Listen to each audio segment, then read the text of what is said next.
Kumusta mga giliw kong tagapakinig? Nagbabalik ang inyong paaralang panghimpapawid Aral TarlakHenyo sa RTV Tarlac, Channel 26, at sa bayang naririnig sa DZTC 828 Radyo Pilipino Tarlac. Tayo rin ay napapanood sa FB Live ng RTV Tarlac Channel 26. Sumasahimpapawid mula sa bayan ng Pura Tarlac, mula sa bayan ng San Clemente. Mula rito sa Borok Elementary School, Pura Tarlac, sa bayan ng Kapas Tarlac. ako, ang inyong guro, na maghahatid sa inyo ng makabuluhang pagtalakay sa ating aralin.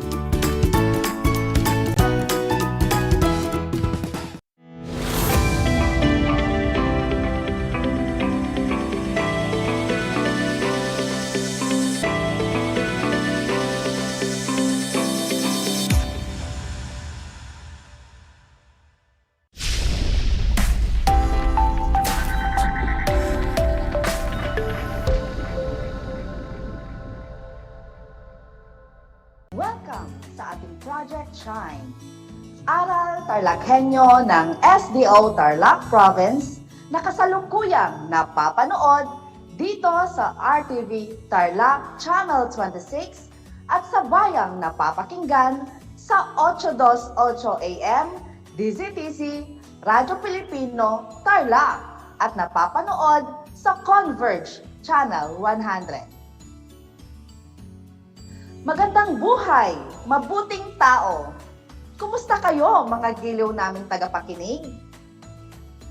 Ang aking pagbati at paghanga sa inyong pagpapahalaga sa edukasyon at pagpupursiging matapos ito ng nagtatagumpay sa kabila ng hamon ng pandemya. Ako ang inyong guro sa edukasyon sa pagpapakatao sa ika-4 na baitang Ginang Eusebia Miguel Orbilio na sumasahimpapawid mula sa bayan ng Gerona. Sasamahan at gagabayan ka sa Most Essential Learning Competency na napapahalagahan ang lahat ng mga likha, may buhay at mga material na bagay sa pamamagitan ng pangangalaga sa magagandang tanawin tulad ng heritage, churches, at iba pa. Bago natin simulan ang ating aralin, nais ko munang siguruhin na naaalala pa ninyo ang inyong napag-aralan noong isang araw. Ito ay tungkol sa pangangalaga ng kabundukan at kagubatan. Sige nga, i-type ninyo sa chat box ang salitang tama kung ang isinasaad ng pahayag ay wastong gawain o paraan upang mapangalagaan ang ating kabundukan at kagubatan at salitang mali naman kung hindi. Handa na mga bata? Una, magtanim ng mga puno at halaman sa kabundukan at kagubatan. Tama ba ito o mali? Kung ang sagot ninyo ay tama, mahusay mga bata. Pangalawa, kailangan nating magtanim ng mga punong naputol upang mayroong susunod na lalaki at sisip-sip sa tubig ulan upang maiwasan ang anumang sakuna na maaaring magdulot ng kapahamakan sa mga tao.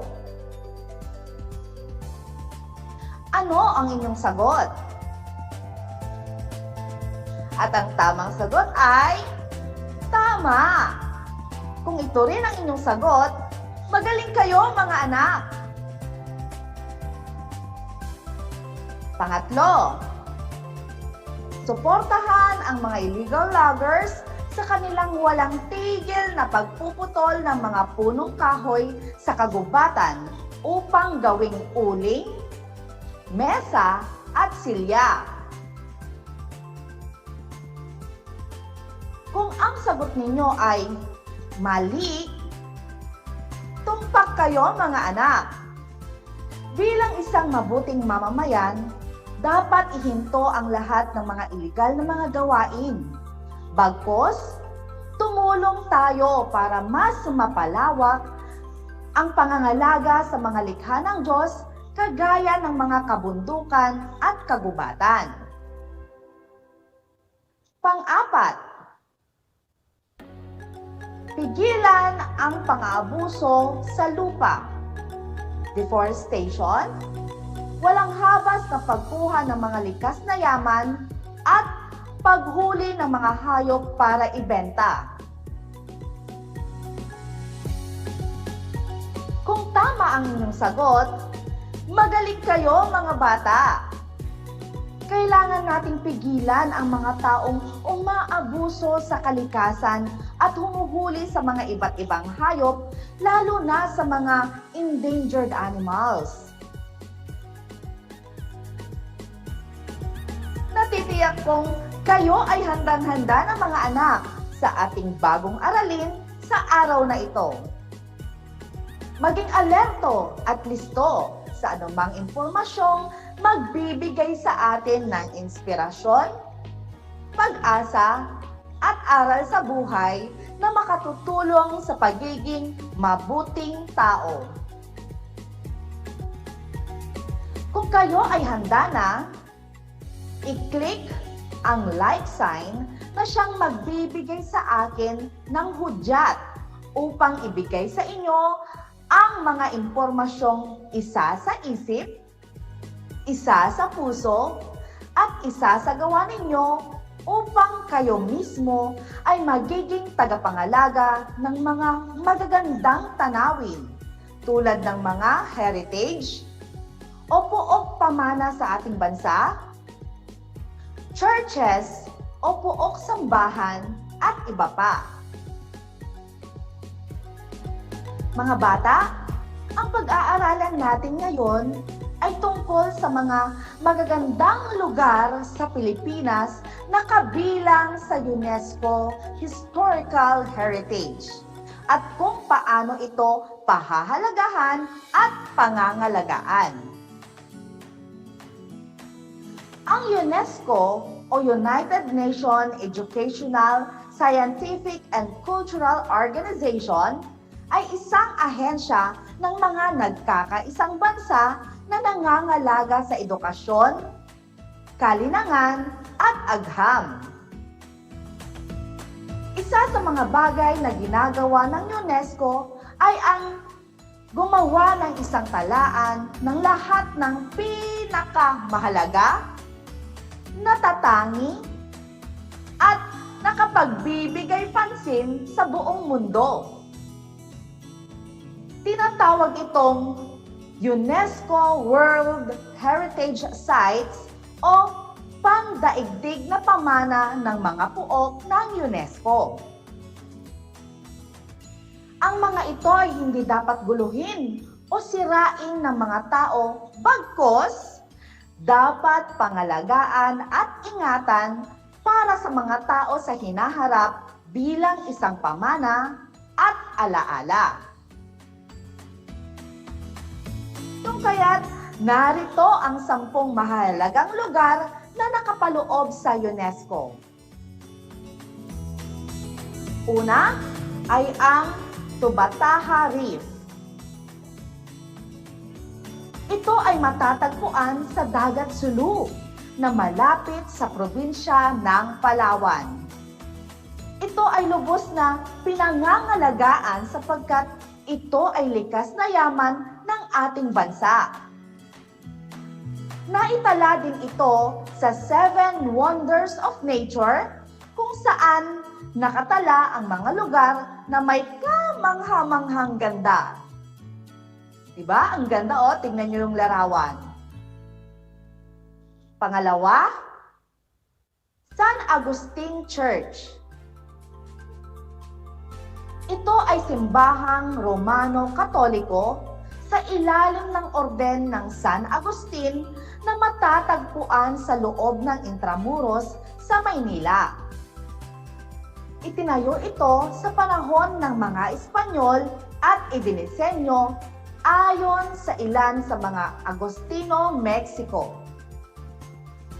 Dahil sa kahangahangang istruktura nito, kaya marami ang nais na maidaos ang kanilang mga kasal sa nasabing simbahan.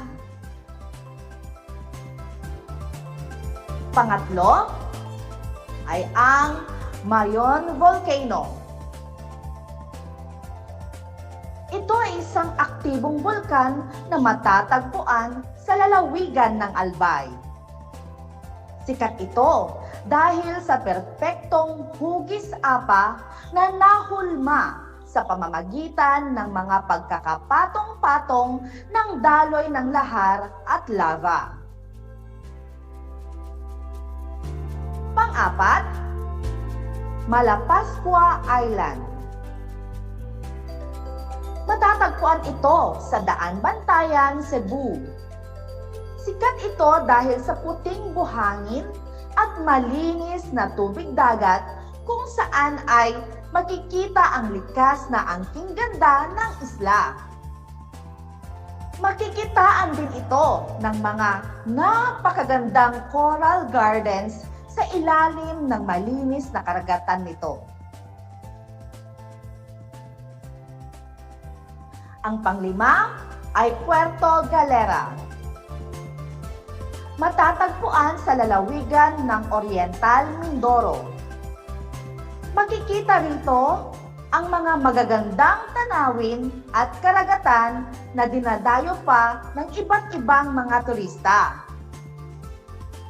Pinapanatiling maganda at malinis ang Puerto Galera dahil sa marami itong naibibigay na trabaho sa mga nakatira roon. Pang-anim, Puerto Princesa Subterranean River. Ito ay matatagpuan sa Palawan. Matatagpuan ang pasukan patungo sa ilog na nasa ilalim ng lupa sa isang bayan mula sa Sabang. Makikita dito ang mga naggagandahang mga yungib na may kakaibang uri at hugis ng mga bato. Para naman sa ikapitong bilang, Donsol, Sorsogon. Ang bayan ng Donsol ay isang ikatlong klaseng bayan ng Sorsogon.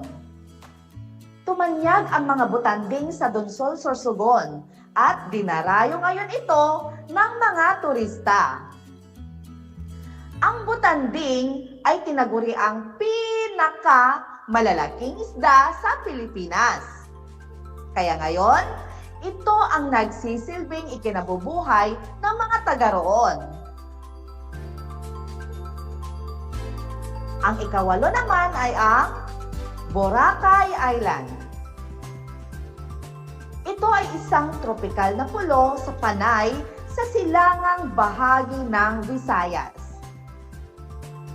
Dinarayo ito ng mga turista lalo na kapag bakasyon dahil ito ang sinasabing pinakamagandang baybayin sa buong mundo dahil sa malagatas at puti nitong buhangin. Ang pangsyam naman ay ang Chocolate Hills. Matatagpuan ito sa Bohol at tanyag ito dahil mayroong tinatayang 1,260 na mga burol sa lugar na ito. Nababalot ang mga burol ng mga luntiang damo at nagiging kulay tsokolate kapag tag-araw. Kaya, nagmimistulang tsokolate ito na nagsisilbing atraksyon sa mga dayuhang turista dito sa ating bansa. Ang panghuli ay ang Banawe Rice Terraces. Wow, ang ganda, di ba? Ito ay tinatawag ding hagdan-hagdang palayan at ito ang ikawalo sa pinakamahalagang lugar sa buong mundo.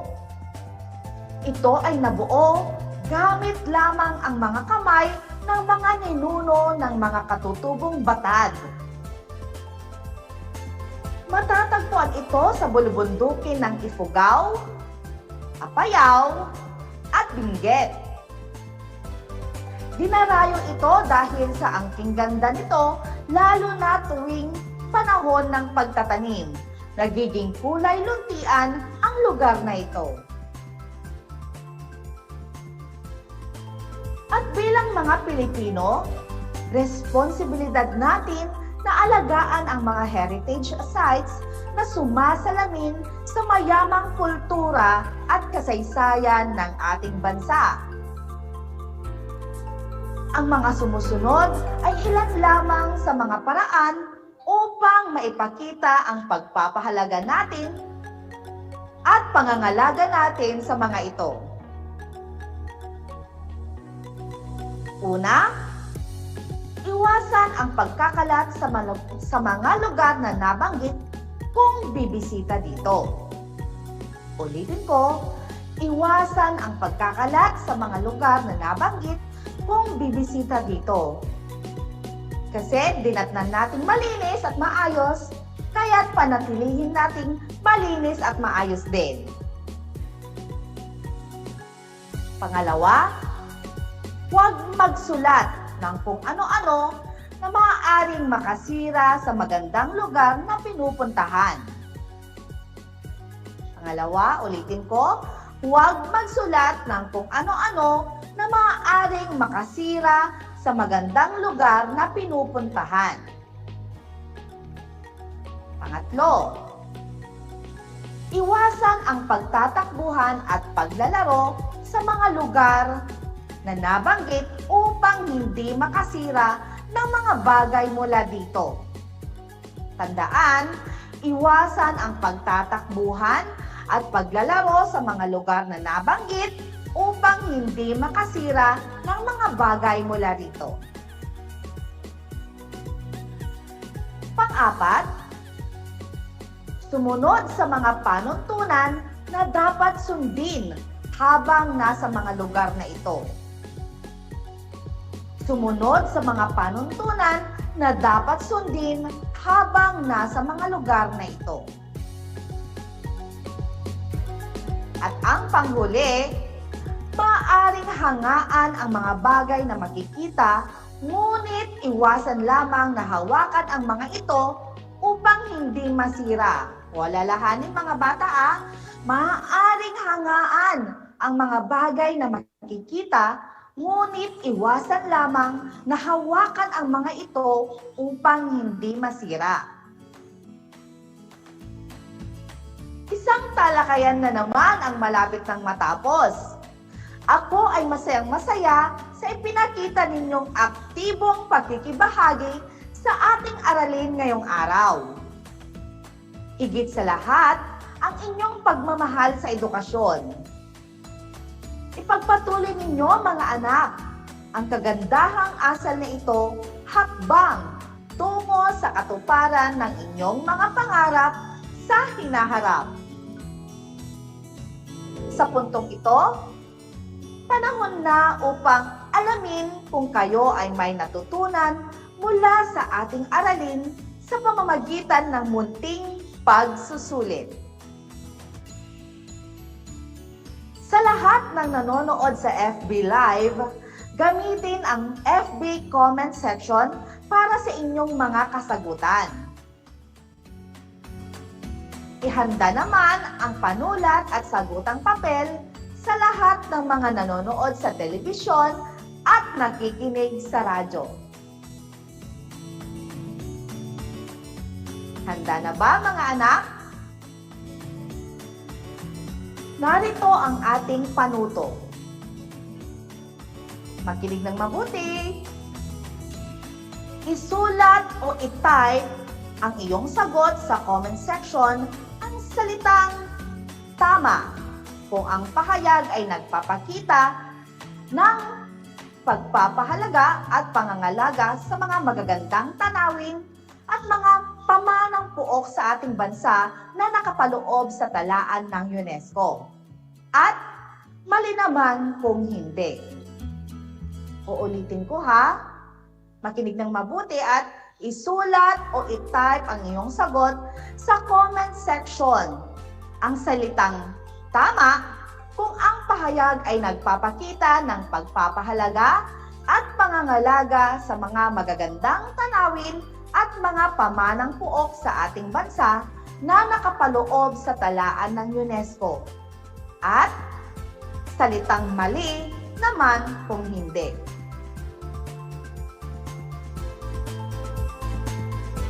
Para sa unang bilang, itinapon muna ni Pido sa tamang basurahan ang kanyang pinagkainan bago siya pumasok sa San Agustin Church upang magsimba.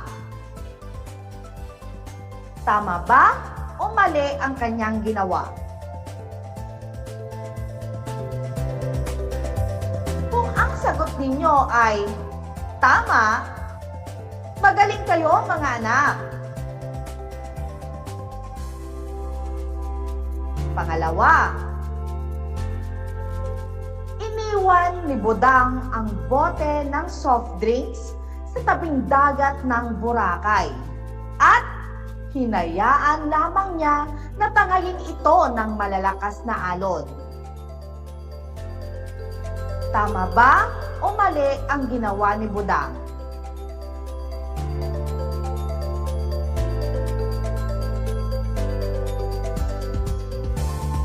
Kung ang sagot ninyo ay mali, tumpak kayo.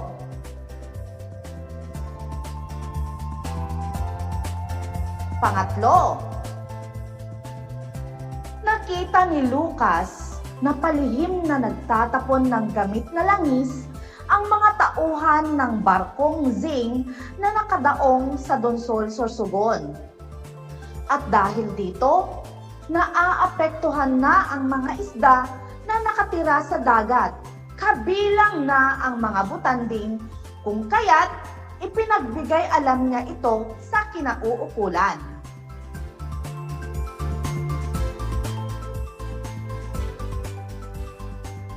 Kung ang sagot ninyo ay tama, mahusay kayo mga anak.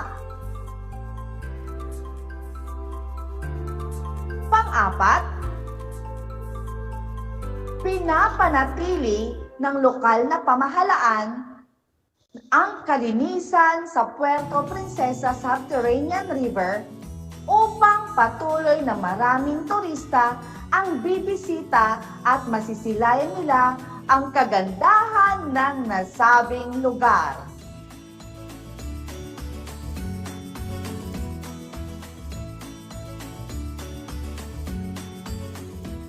At ang sagot ay tama! Ganon din ba ang sagot ninyo? Magaling kayo! At ang panghuli, hindi sumusunod sa tour guide ang kaklase ni Eileen habang nasa Chocolate Hills pa lang sila. At palihim niyang tinapon sa gilid ng burol ang supot ng candy at tinapay. Tama ba ang ginawa ng kaklase ni Eileen?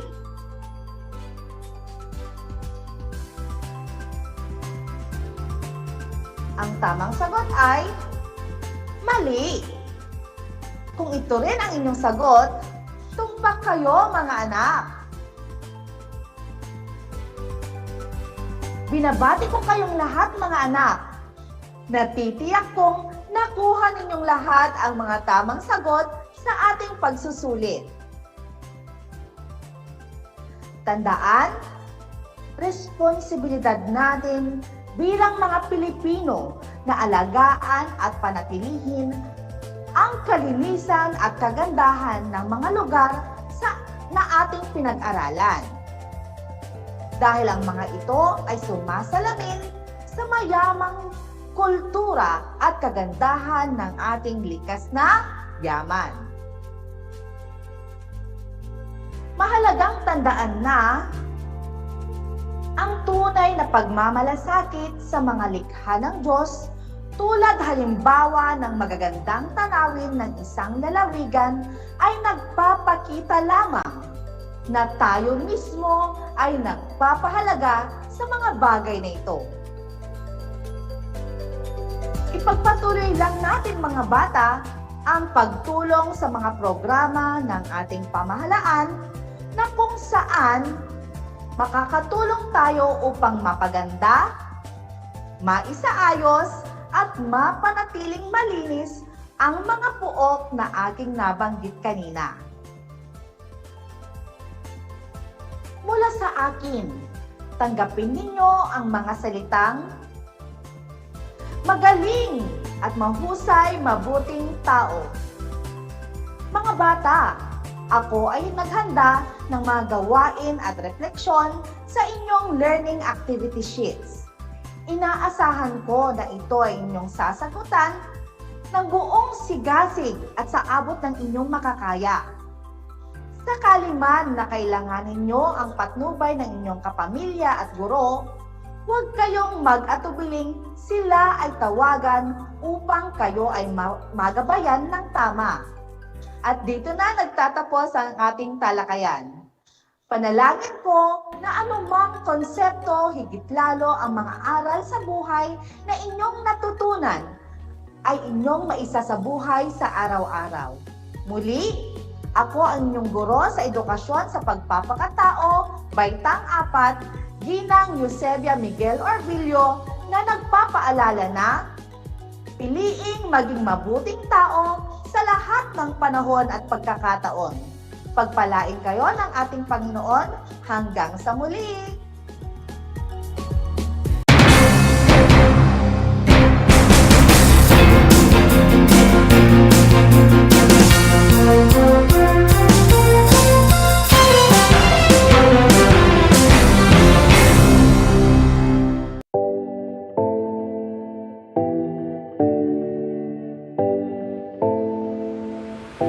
Alam niyo ba na ang 2014 Philippine Basketball Marathon ay ang pinakamahabang basketball match ayon sa Guinness World of Records?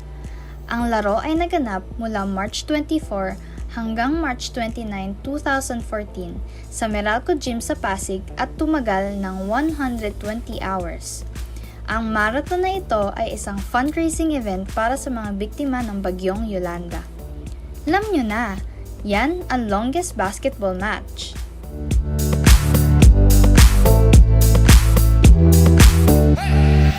One FM.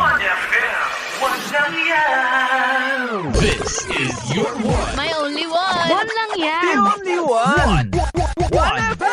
96.1 Tarlac, 98.3 Lucena, 88.3 Legazpi, 96.1 Surigao, 95.9 Butuan, 92.1 Mindoro, 96.7 Tacloban, 99.3 Baler, 95.1 Puerto Princesa, Palawan. This is your one. Your only one. Your only one. One FM. Your only one FM. Kumusta mga giliw kong tagapakinig? Nagbabalik ang inyong paaralang panghimpapawid, Aral TarlakHenyo, Sa RTV Tarlac, Channel 26, At sa bayang naririnig sa DZTC 828, Radyo Pilipino Tarlac. Tayo rin ay napapanood sa FB Live ng RTV Tarlac Channel 26. Sumasahimpapawid mula sa bayan ng Pura Tarlac, mula sa bayan ng San Clemente. Mula rito sa Purok Elementary School, Pura Tarlac. sa bayan ng Kapas Tarlac. ako, ang inyong guro,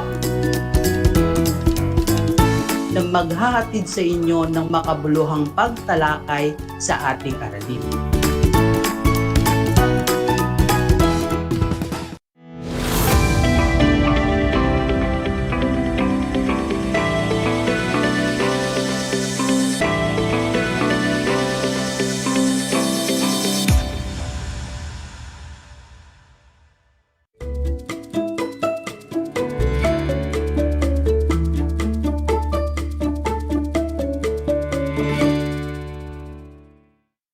A day, my dear grade 4 learners. Here is another episode of Learning in Science that would help you to be bright. Welcome to Aral TarlakHenyo, here on RTV Tarlac, Channel 26, simulcast over DZTC Radyo Pilipino, Tarlac. For those who are Converge Cable TV subscribers, you can also watch us live on Channel 100. I am Riza P. Contawe, your teacher broadcaster for today. Broadcasting live from the municipality of Moncada, Tarlac. Grade 4 learners, prepare your pen, paper, and your science for Quarter 4, Module 5 entitled Safety Precautions During Different Weather Conditions as I give you a new learning experience. Before we go over with your module, make sure you are comfortable in your study corners, far from any distractions while listening to our broadcast. If you have questions or clarifications, you may also send me a message at 0910-181-8631. That's 0910-181-8631. In this episode, you will be taught to identify safety precautions before, during, and after a typhoon.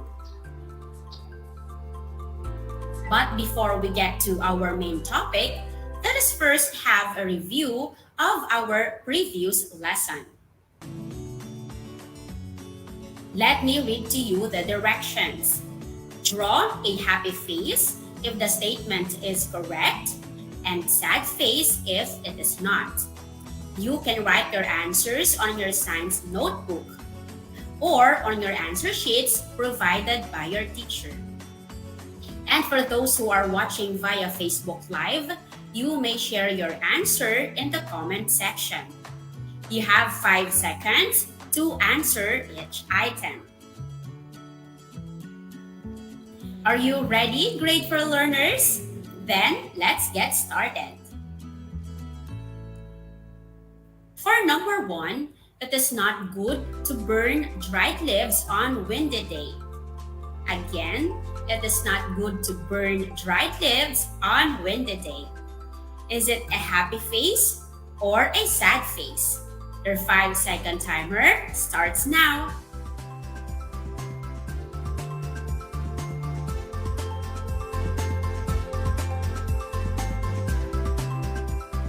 The correct answer is happy face.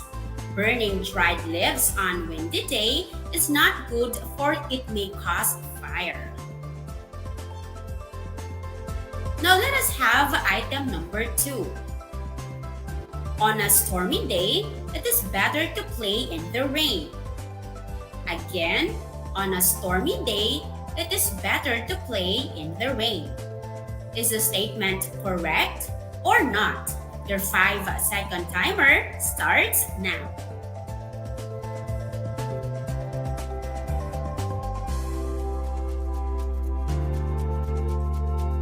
Playing in the rain during stormy day is not good, for you may catch cold or fever. So the answer is sad face. Did you get it right, kids? That's great. Let us proceed to item number 3. It is not good to expose yourself to too much heat of the sun. Again, it is not good to expose yourself to too much heat of the sun. Is it a sad face or a happy face? Your 5-second timer starts now.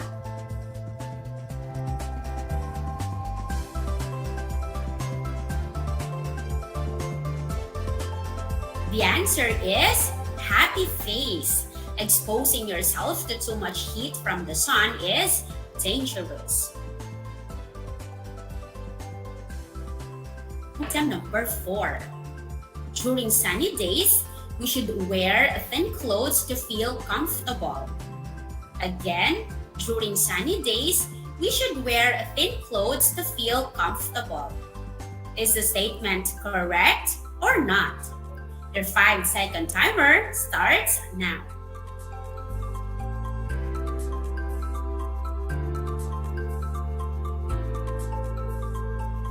The statement is correct.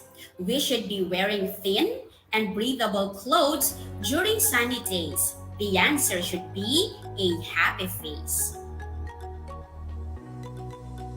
For item number 5, it is good to eat cold foods and drinks during cold weather to keep our body warm. Again, it is not good to eat cold foods and drinks during cold weather to keep our body warm. Is the statement correct or not? Your 5-second timer starts now.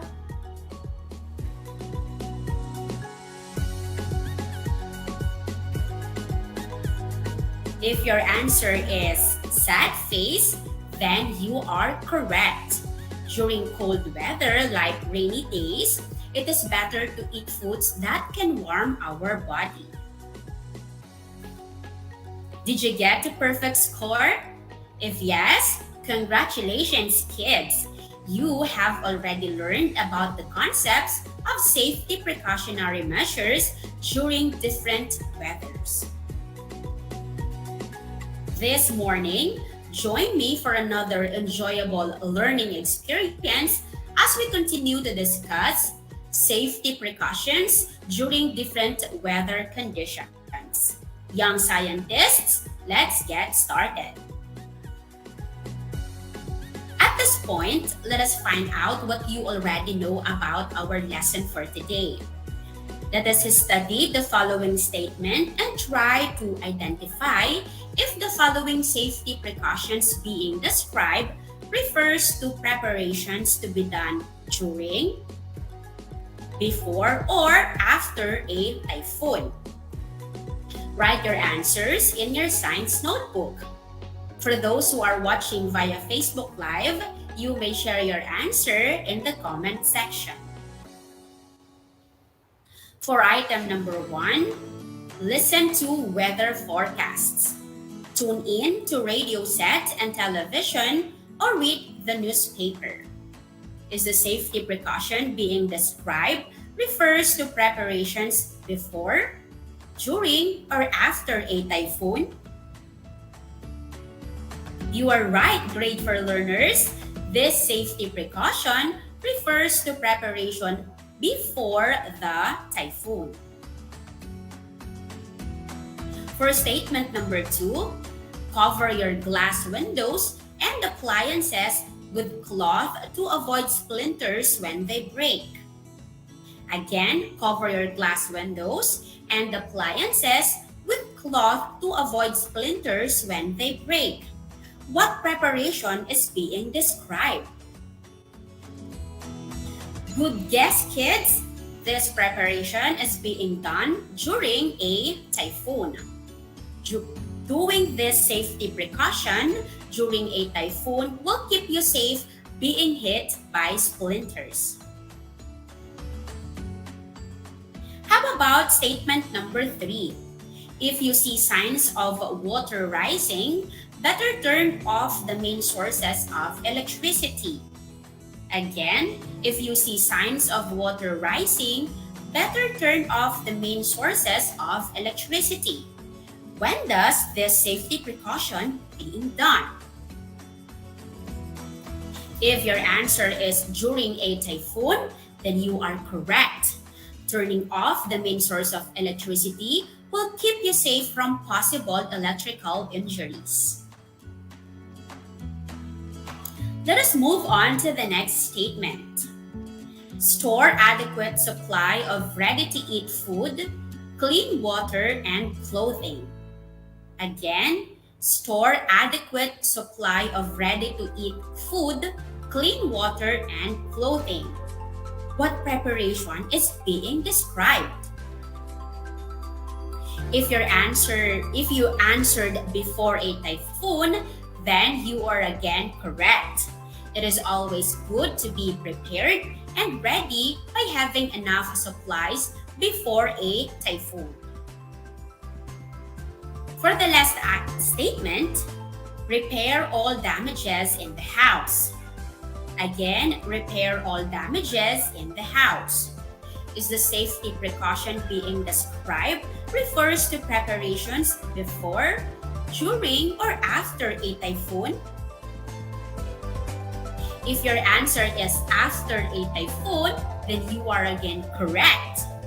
After a typhoon, house damages should be assessed and see what repair can be done.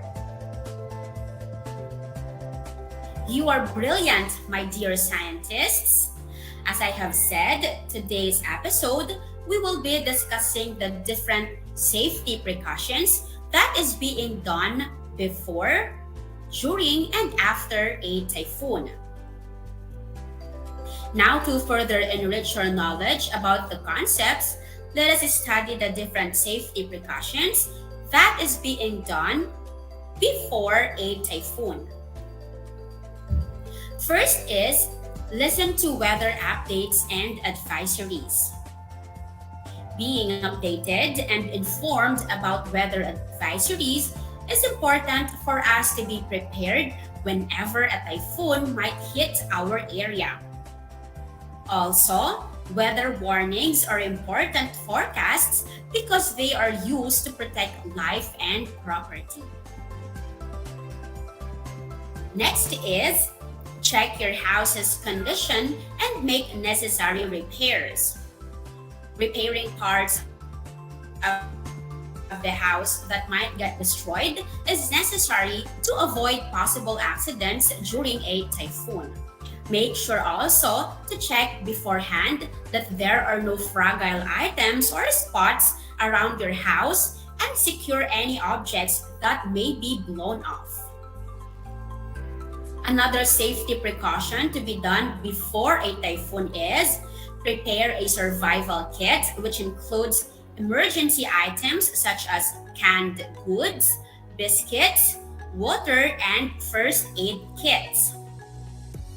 Having an emergency kit is an important step to prepare and protect your household from typhoon or any unforeseen events. An emergency kit is essential for short-term survival, providing vital items for you, your family, or household.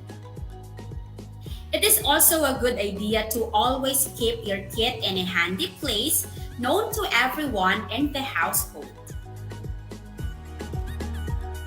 Another is evacuate immediately once asked by the authorities to do so. We should evacuate immediately if told to do so by authorities. Authorities do not ask people to leave unless they conclude that lives may be in danger. We should also listen to a local radio or official. Next are the safety precautions to be done during a typhoon. Stay calm and stay indoors. Calming down allows you to gain control over your responses. This way, you are more likely to handle the situation in a mature and loving manner. Another is cover your glass windows and appliances with cloth to avoid splinters when they break. By doing this, accidents will be avoided. Next would be, if you see signs of water rising, better turn off the sources of electricity. Electric-powered items should be stored in higher areas and refrain from using them during flood.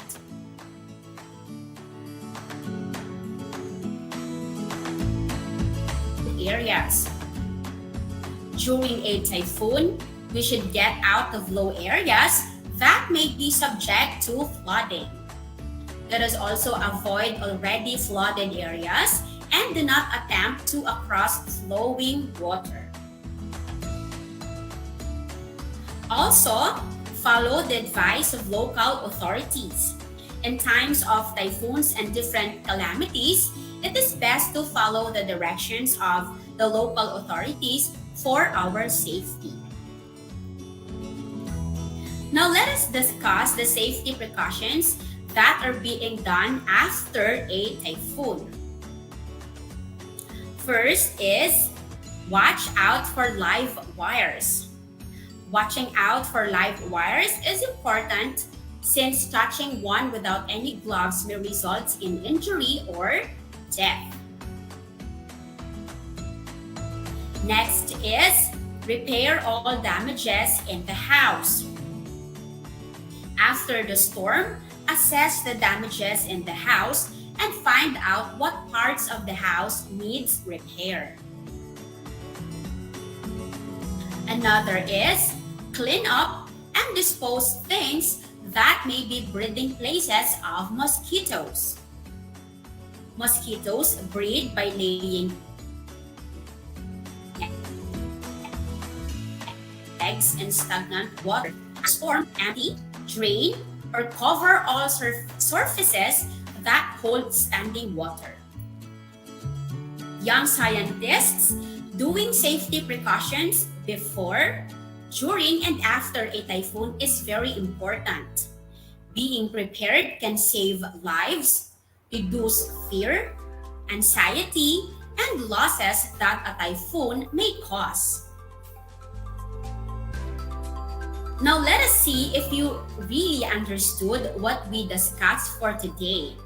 Let us have another activity about safety precautions before, during, and after a typhoon. For the directions, write true if the statement is correct and false if not. You may write your answer in your science notebook or on your answer sheets provided by your teacher. And for those who are watching via Facebook Live, you may share your answer in the comment section. Grade for learners, you have 5 seconds to answer every question.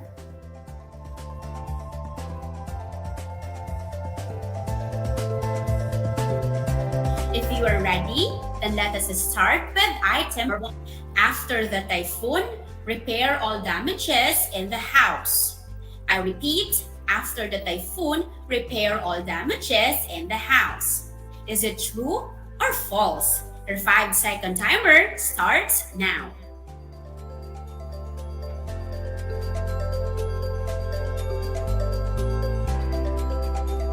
If your answer is true, then you got the correct answer. This safety precaution is being done after a typhoon. Good job, kids! For item number 2, stay indoors. Stay calm and stay indoors during a typhoon. Again, stay calm and stay indoors during a typhoon. Is the statement correct or not? Your 5-second timer starts now.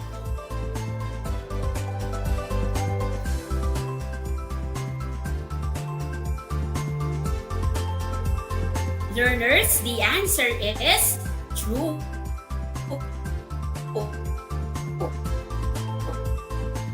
Stay calm.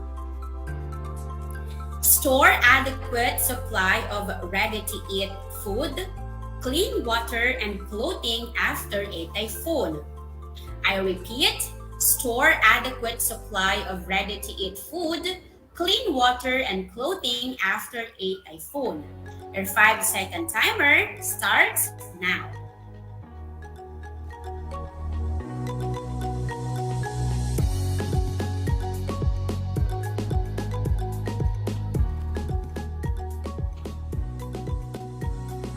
The answer is false. Preparing a supply of ready-to-eat food should be done before a typhoon.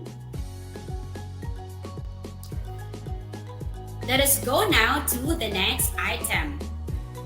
During a typhoon, clean up and dispose things that may be breeding places of mosquitoes. Again, during a typhoon, clean up and dispose things that may be breeding places of mosquitoes. Is it correct or not? Your 5-second timer starts now.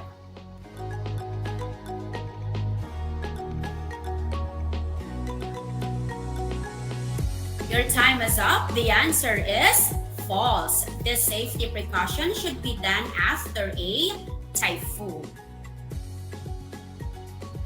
For the last item, during a typhoon, follow the advice of local authorities. Again, during a typhoon, follow the advice of local authorities. Is it true or false? Your 5-second timer starts now.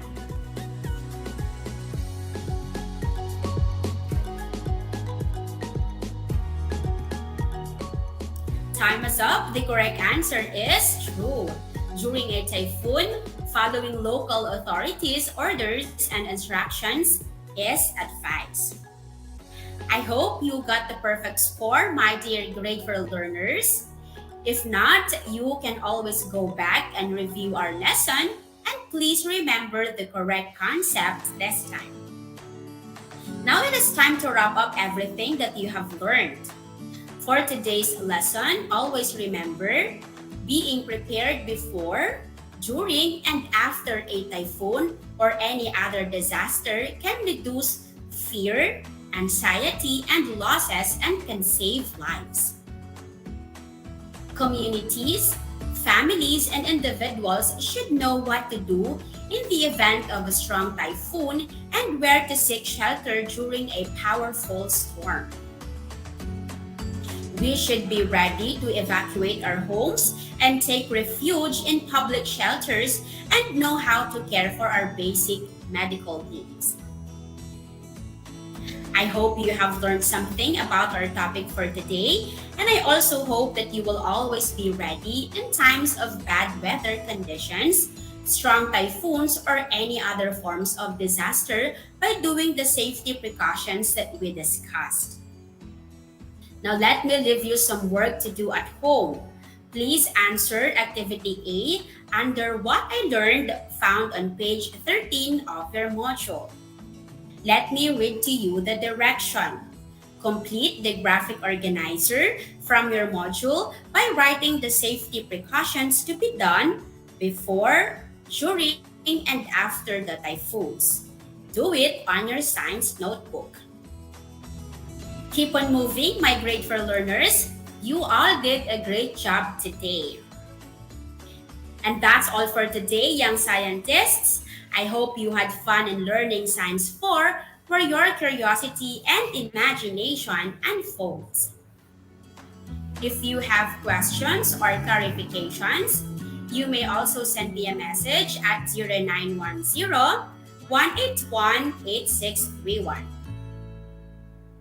Please continue to tune in to Aral TarlakHenyo here on RTV Tarlac, Channel 26, simulcast over DZTC, Radyo Pilipino Tarlac, and Channel 100 for Converge cable subscribers. Please like, share, and follow our Facebook page, RTV Tarlac Channel 26. For the time being, because of the pandemic, limitations fixed us in negativity. But bear in mind that our condition is temporary and that we are all capable of making change in our lives. This is your science teacher, Teacher Riza. Thank you for joining me in our fun-filled yet exciting learning adventure. My dear grade 4 learners, always remember, optimistic things are possible. Stop doubting yourself, work hard, and make it happen. Goodbye!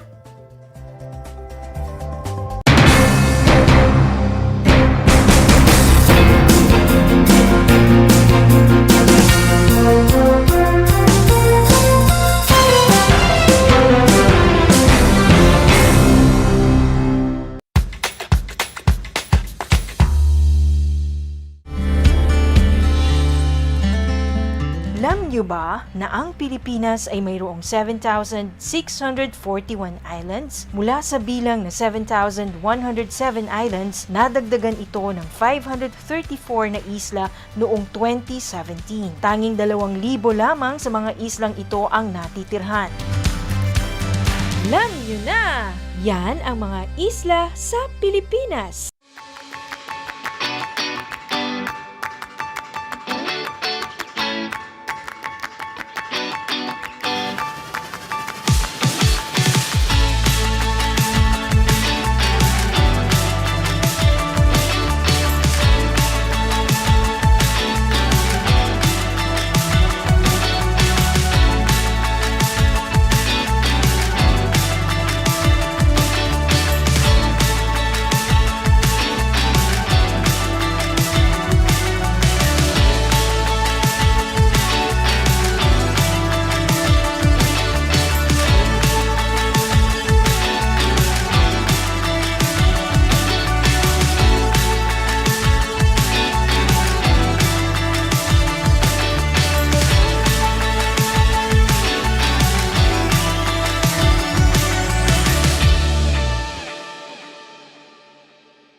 Handa ka na bang pumasok sa mundo ng sports?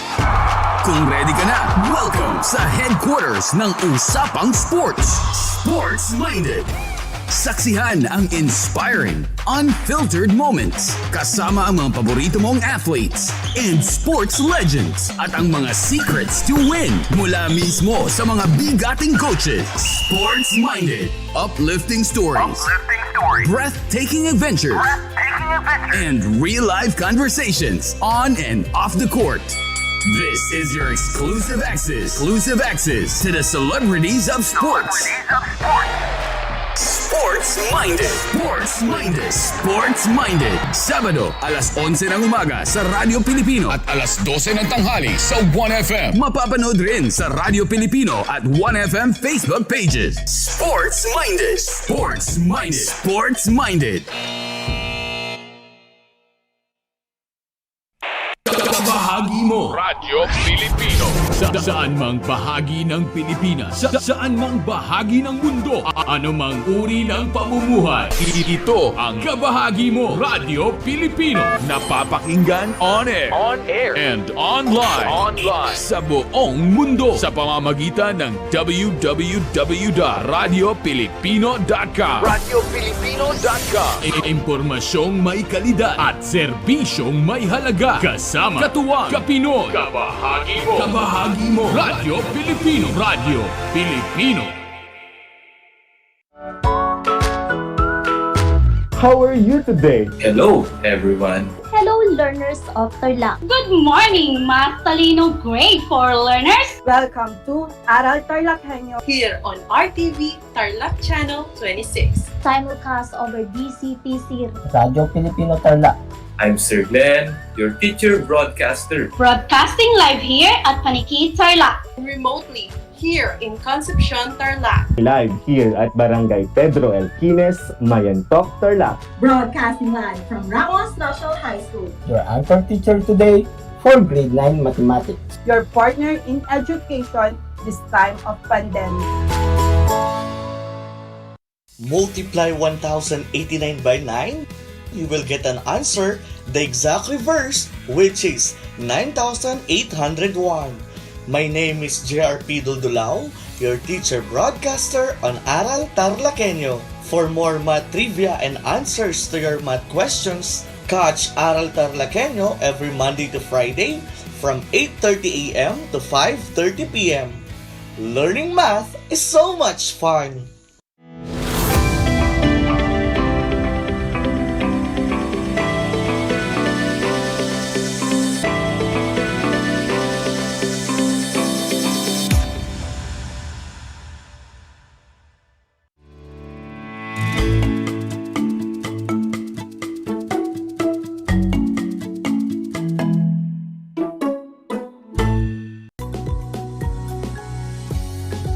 Good morning! Welcome to Aral TarlakHenyo here on RTV Tarlac Channel 26. Simulcast over DCTC 828 Radyo Pilipino Tarlac. I am Michelle Amiasay, your teacher broadcaster for Mathematics Grade 4, broadcasting live here at Most Tarlac. How are you mga batang math henyo? I hope you are all safe. Please get ready and join me for another fun and exciting journey here in the world of mathematics. But before we proceed, making sure that you have beside you the things that you will be needed in our discussion. Please check if you have with you your pen, paper, module, or a textbook in Mathematics 4.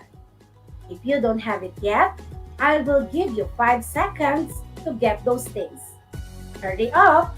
Your 5 seconds start now. Moving on, let us have a quick review on our previous lesson. What was our lesson last Monday? Right. Last lesson was discussed by teacher Annalisa Lopez. And it is about drawing inferences based on data presented in a double bar graph. If we say inference, it is defined as the process of drawing conclusions based on evidence and reasoning. Making an inference refers to the process of taking information from reliable data and use this to draw a conclusion. The picture displays on the screen is the example of a double bar graph. A double bar graph is used to display two sets of data on the same graph. It helps us compare more than one kind of information. To draw inferences, it is important to observe the parts of the graph, then understand the relationship being illustrated on the graph, and lastly, make prediction based on the described situation presented by the data on the graph. There you go, guys, and I hope you will not forget the lesson you have learned in your last session with teacher Annalisa. Let us now proceed to our new lesson for today. For today's lesson, we are going to learn about recording favorable outcomes in a simple experiment. Take a look at the picture in your screen. What do you see? Correct. That is a peso coin, and we will use it in our first experiment. We call this experiment as tossing a coin. To make it more fun and realistic, you may ask your parents or your guardians at home and ask them to lend you a coin for you to use in this experiment. Look at the coin in the picture, or if you have a coin in your hand, try to look at it. What did you observe?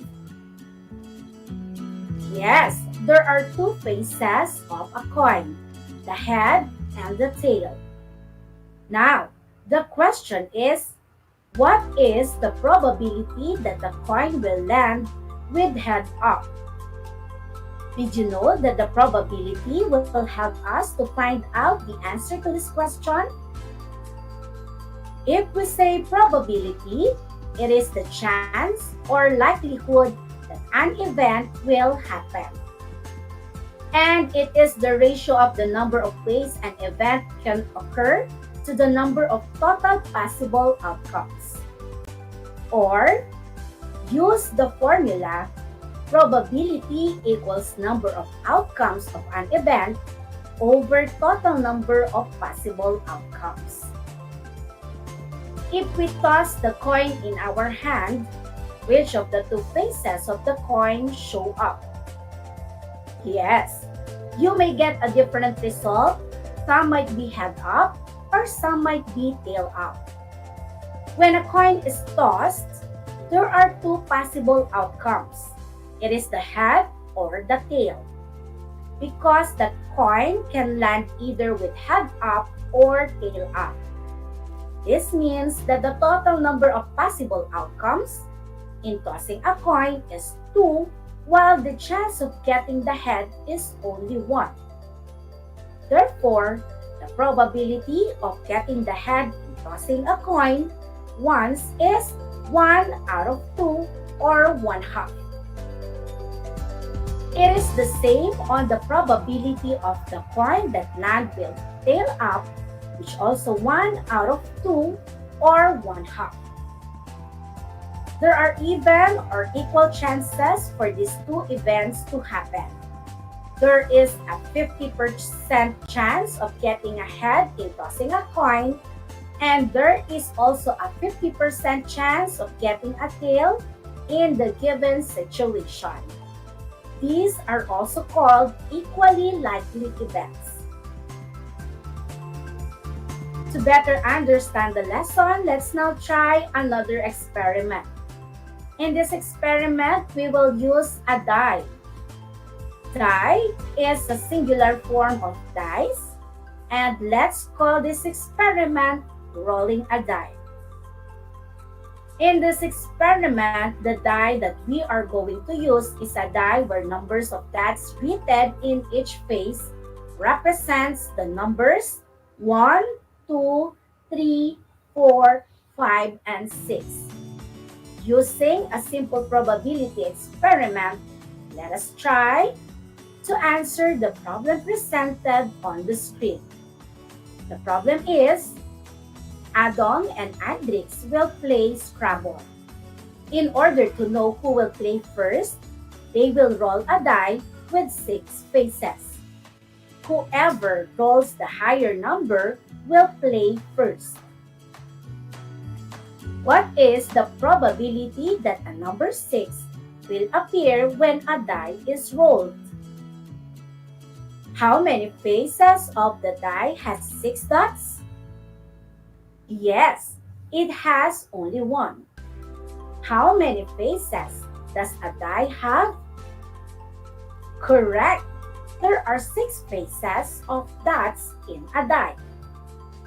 The symbol P with 6 stands for the probability of getting 6 dots in one roll of a 6-sided die. And that is 1 out of 6 or 1/6. The event of getting a 6 when a die is rolled once is unlikely to happen. Meaning, an event is unlikely to happen if there is a very small chance for it to happen. Its probability is greater than 0 but below 50%. Let us try to find the probability of the next problem. What is the probability of getting an odd number when a 6-faced die is rolled once? What are the odd numbers in a die? Bravo!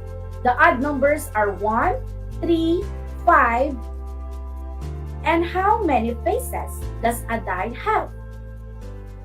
Correct! There are 6 faces of dots in a die. Can you now give the probability of odd number when a die is rolled once?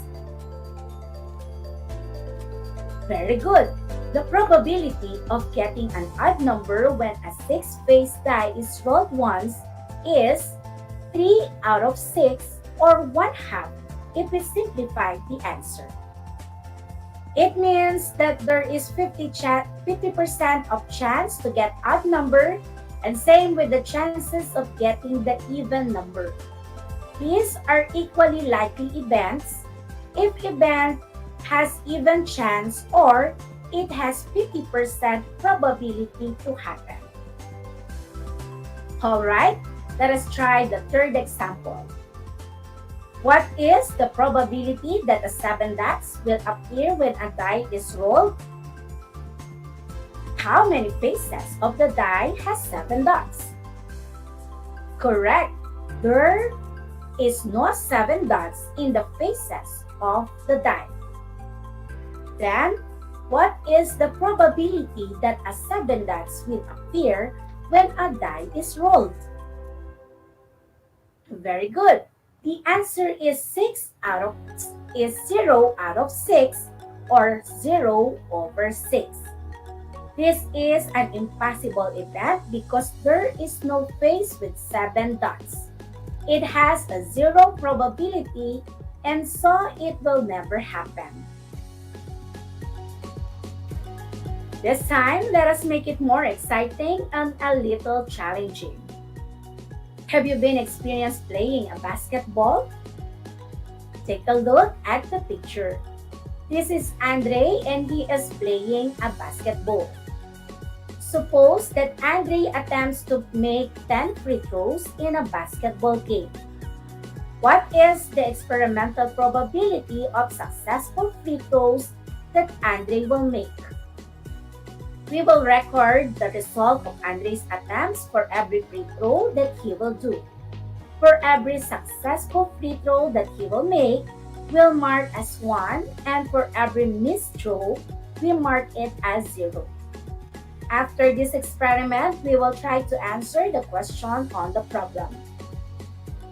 There are 2 columns in the table that serves as our record. In first column, that is the numbers of attempts that Andre will do. And for the second column are the scores that Andre will make for every attempt. On Andre's first attempt, he missed the throw, so we record it as 0. On the second attempt, he made the free throw, and so with the third, fourth, and fifth attempt, so he made 4 consecutive free throws. But on the 6th attempt, he did not make it, so the result is 0. On the 7th attempt, he made it, so another 1 is recorded. But another missed throw is recorded in his 8th and 9th attempt. But luckily, he made a successful free throw on his last attempt.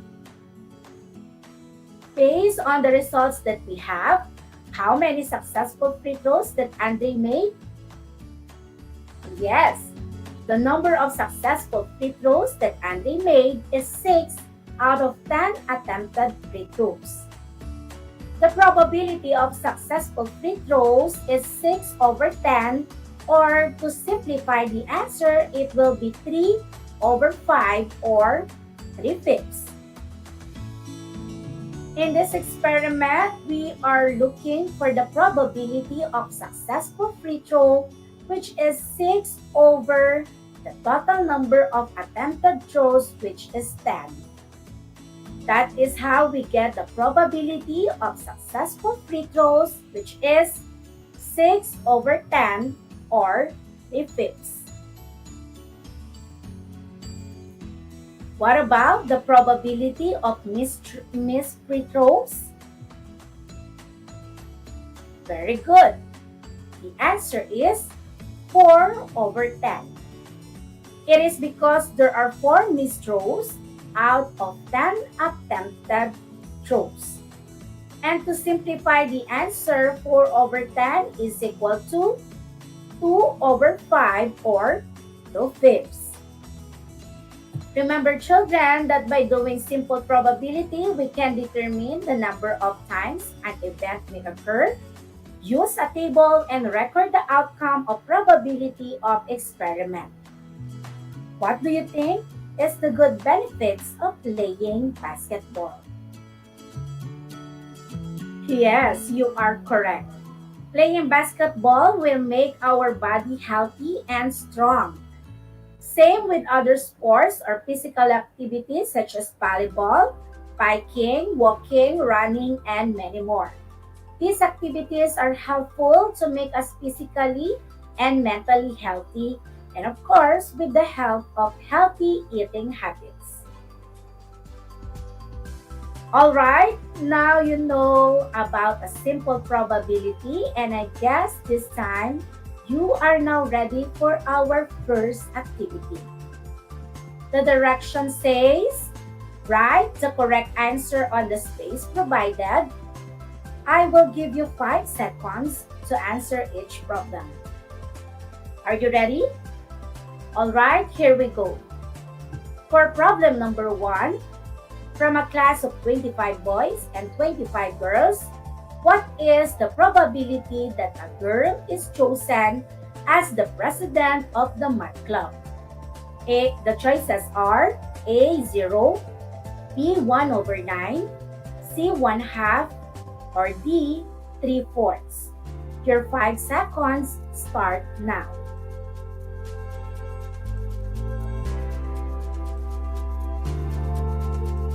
Time's up.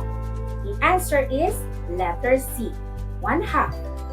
The probability that a girl is chosen as the president of the math club is 25 out of 50 pupils. That's why we get the answer 1/2. For problem number 2, what is the probability that a blue ball is thrown from a box with 9 red and 3 blue? The choices are A, 0, B, 1/4, C, 1/2, or D, 1.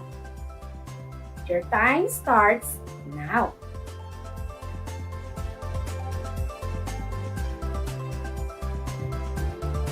Time's up. The answer is letter B, 1/4. The probability that a blue ball is thrown from a box is 3 out of 12 balls. That's why we get the answer 1/4. For problem number 3, what is the probability that a red candy is thrown from a box of red candy? The choices are A, 0, B, 1/2, C, 1, D, 1/3. Your time starts now.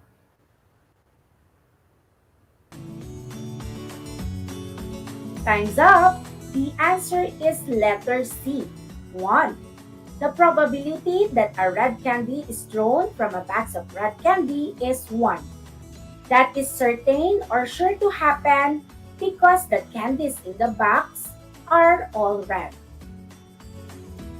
For problem number 4, what is the probability that odd numbers of dots show up if a die is rolled? The choices are A, 0, B, 1/2, C, 1, or D, 1/3. Your time starts now.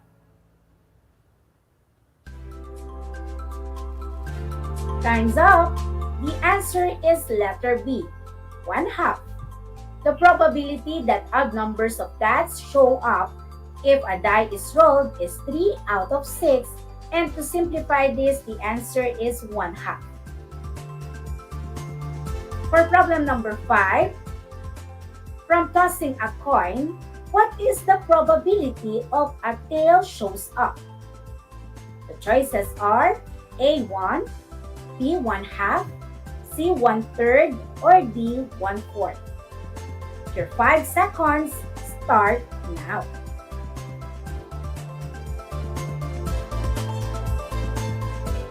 Time's up. The answer is letter B, 1/2. The probability of a tail shows up is 1 out of 2, or 1/2. Let's proceed to the second activity. The letters of the word mathematics are placed in a box. You are going to give the probability in fractional form. Are you ready? Alright, for item number 1, if you are to pick 1, what is the probability of picking letter F? Your 5 seconds start now.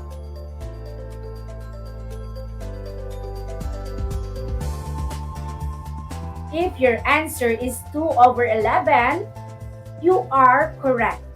It is because there are 2 letters of M out of 11 letters in the word mathematics. Number 2, what are the possible outcomes of clicking vowels? Your time starts now.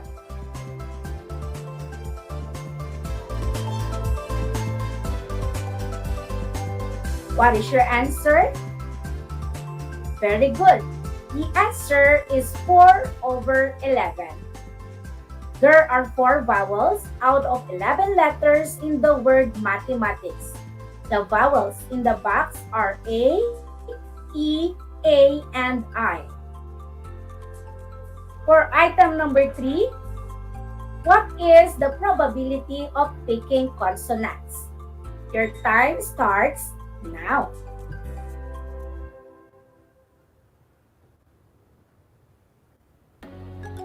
Yes, the answer is 7/11. There are 7 consonants out of 11 letters in the word mathematics. The 7 consonants are M, T, H, M, T, C, and S. And for the last item, is there a chance that you can pick letter N? Your 5 seconds start now.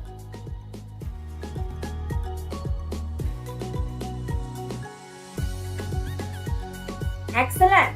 The answer is 0/11. It is because there is no letter N in the word mathematics. Alright, great job kids and congratulations! With these exercises that we made, I hope you enjoyed and please continue to answer the remaining problems on your activity sheets after our lesson. And before we end our lesson for this morning, let us recall what you have learned on this session. Probability is the chance or likelihood that an event will happen. It is the ratio of the number of ways an event could occur to the number of total possible outcomes. Remember, an experiment is a situation involving chance or probability that leads to results called outcomes. By doing simple probability, we can determine the number of times an event may occur. We use a table and record the outcome of probability of experiment. In a single trial experiment of probability, we may use the formula probability equals number of outcomes in an event over total number of possible outcomes. Or if your experiments contains many trials, you may use probability equals number of successes or number of frequencies over number of trials. This is the number of times that the experiment was done. Okay, there you go. Again, congratulations. Just do your best and apply what you have learned on this session. If you have more questions and clarifications about this lesson, you may ask your advisor or your subject teacher so they can assist you in answering your learning activity sheets. I hope you learned a lot today. I am Michelle Amiasay, your mathematics anchor teacher, broadcasting live here at Most Tarlac. Keep safe everyone. Until next time.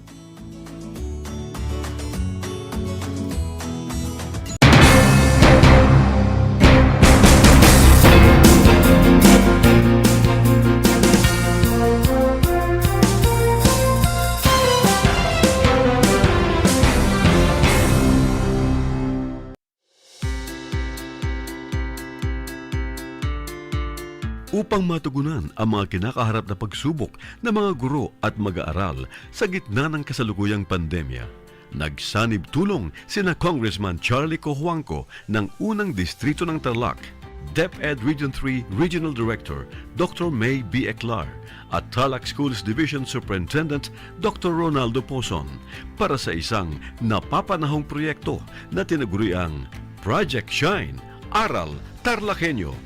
Ang mga mag-aaral ng Grade 4 at Grade 5, ganon din ang Grades 8 and 9 sa buong probinsya ng Tarlac, kasalukuyang sumasailalim sa radio-based instruction. Katuwang ang himpilang DZTZ 828 kHz AM at RTV Tarlac, Channel 26. Ang Tarlac po nangunguna po ngayon pagdating po sa radio-based instruction. Marami pong humahanga sa atin. I'm very happy this station, itong DCTC, could reach the whole of Region 3. Hindi natin alam, we are contributing. We are creating a very big dent in the history of Philippine education. And I am proud I am here in Tarlac. This is the noble cause of education in which you and I, without you knowing it, we are bound to do.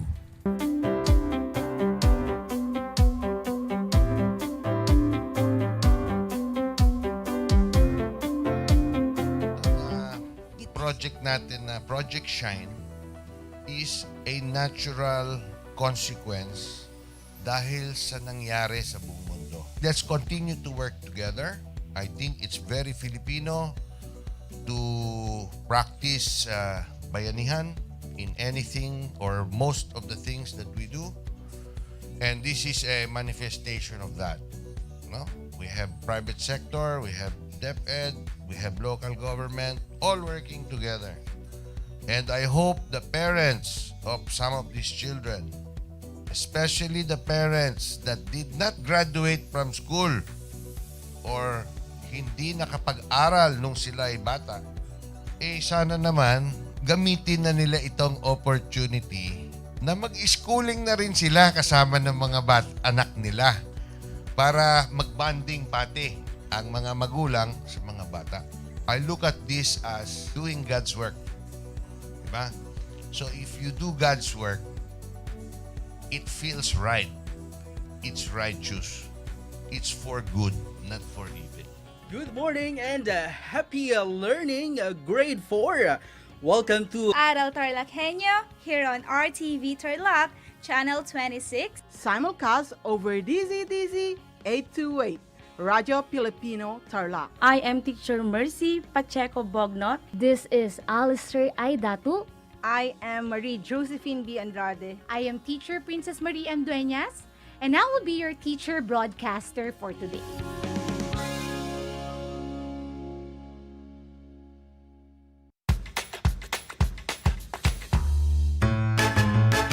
Alam niyo ba na ang salitang yoyo at ang makabagong bersyon nito ay naimbento ng isang Pilipinong nagngangalang Pedro Flores? Taong 1920s nang dinala ni Flores ang laruang ito sa Estados Unidos. Sinimulan niya ang paggawa nito sa kanyang maliit na pabrika sa California at ipinakita sa mga tao ang iba't ibang tricks ng paggamit nito. Alam mo na, yan ang yoyo! Handa ka na bang pumasok sa mundo ng sports? Kung ready ka na, welcome sa headquarters ng Usapang Sports, Sports Minded. Saksihan ang inspiring, unfiltered moments kasama ang mga paborito mong athletes and sports legends at ang mga secrets to win mula mismo sa mga bigating coaches. Sports Minded. Uplifting stories. Breathtaking adventures. And real-life conversations on and off the court. This is your exclusive access to the celebrities of sports. Sports Minded. Sports Minded. Sports Minded. Sabado, alas 11 ng umaga sa Radyo Pilipino at alas 12 ng tanghali sa 1FM. Mapapanood rin sa Radyo Pilipino at 1FM Facebook pages. Sports Minded. Sports Minded. Sports Minded.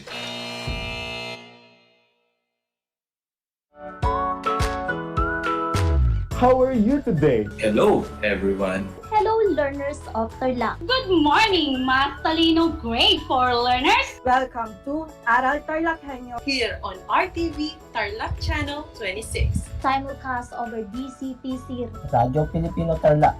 I'm Sir Glenn, your teacher broadcaster. Broadcasting live here at Paniki Tarlac. Remotely here in Concepcion Tarlac. Live here at Barangay Pedro Elquines, Mayantok, Tarlac. Broadcasting live from Ramos National High School. Your anchor teacher today for grade 9 mathematics. Your partner in education this time of pandemic.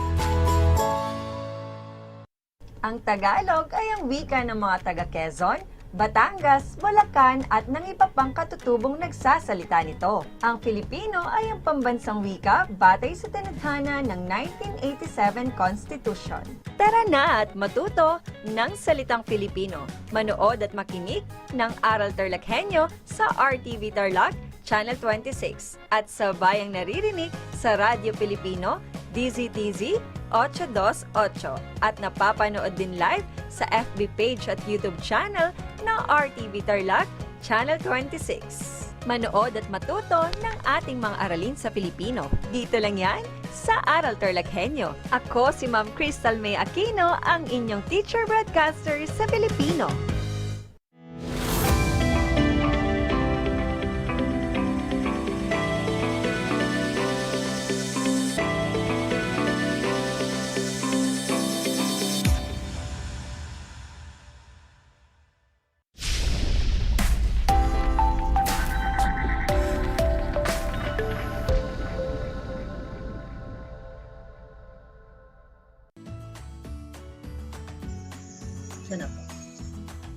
Magandang araw mga bata!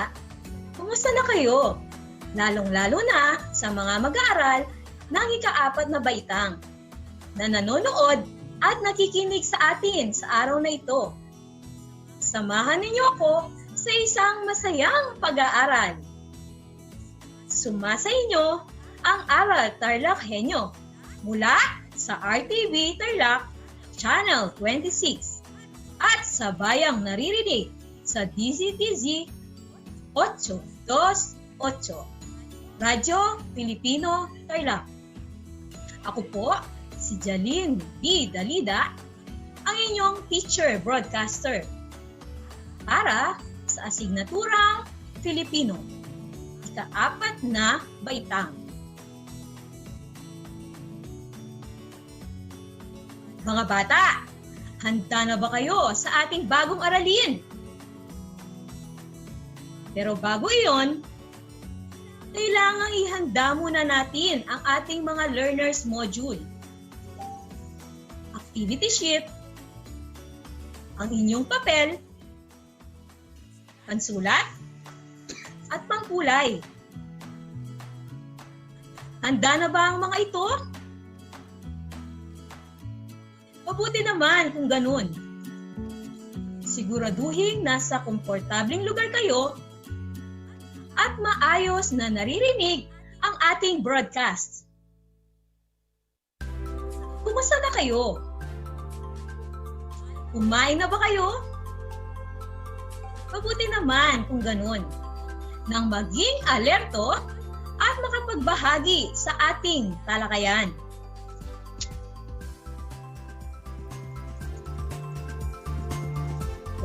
Meron akong ipapagawa sa inyo.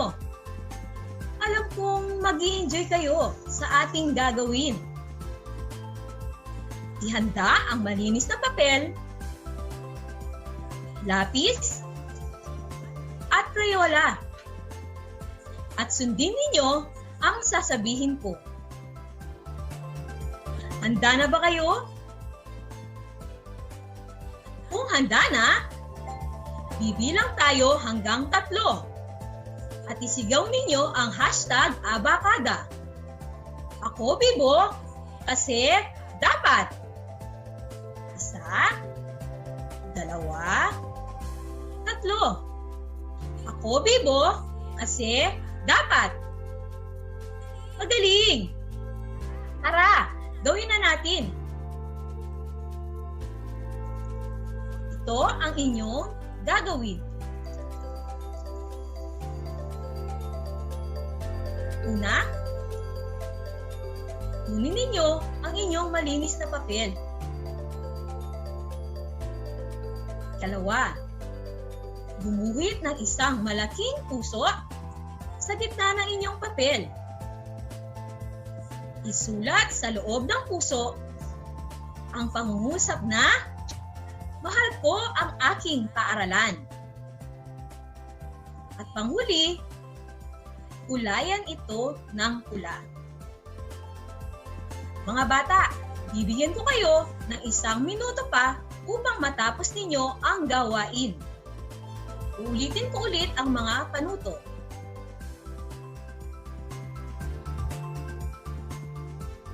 Kunin ninyo ang inyong malinis na papel. 2, gumuhit ng isang malaking puso sa gitna ng inyong papel. 3, isulat sa loob ng puso ang pangusap na, "Mahal ko ang aking paaralan." panghuli, kulayan ito ng pula. Habang ang lahat po ay abala sa kanilang gawain, tayo po ulit ay live na napapanood sa RTV Tarlac Channel 26 at sa bayan pa rin naririnig sa DZDC 828 Radyo Filipino Tarlac.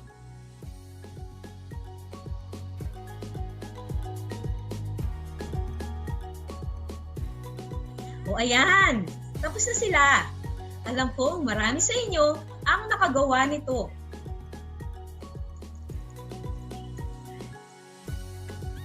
Mga bata, kung ang ginawa ninyo ay ganito, magaling! Tama kayo!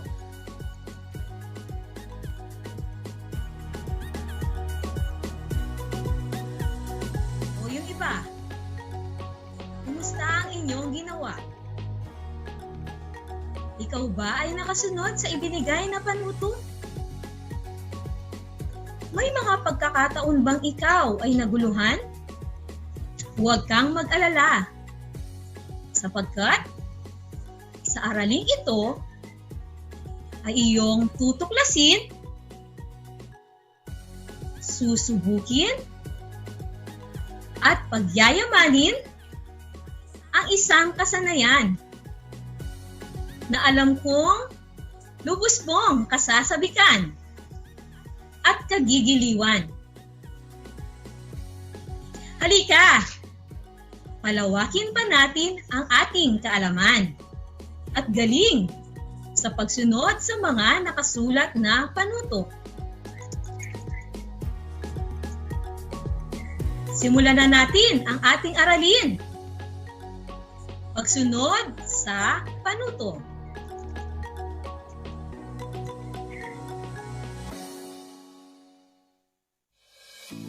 Ano ang nakikita ninyo sa larawan? Tama! Ito ay mga kalamansi.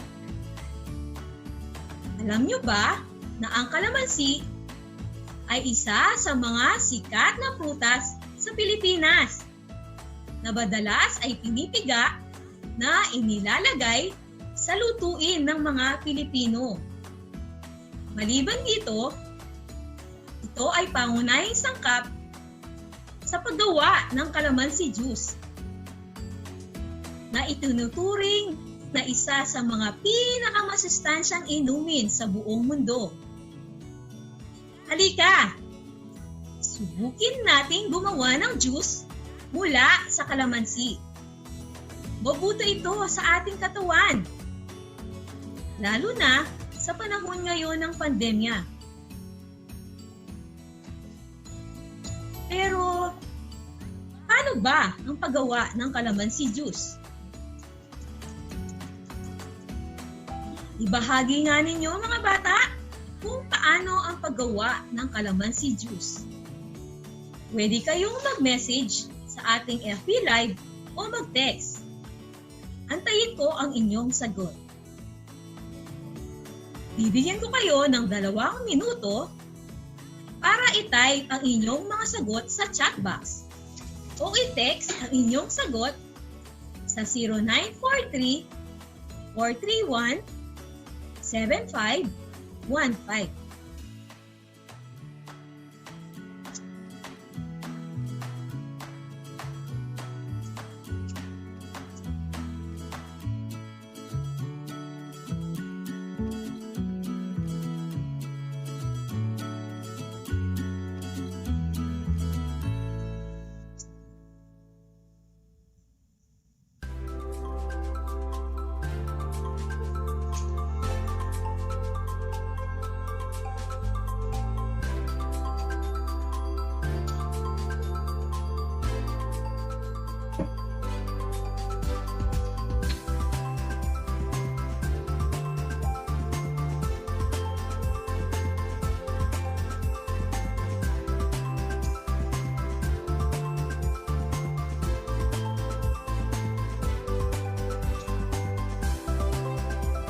nababasang comment at ang dami ko ring natanggap na text.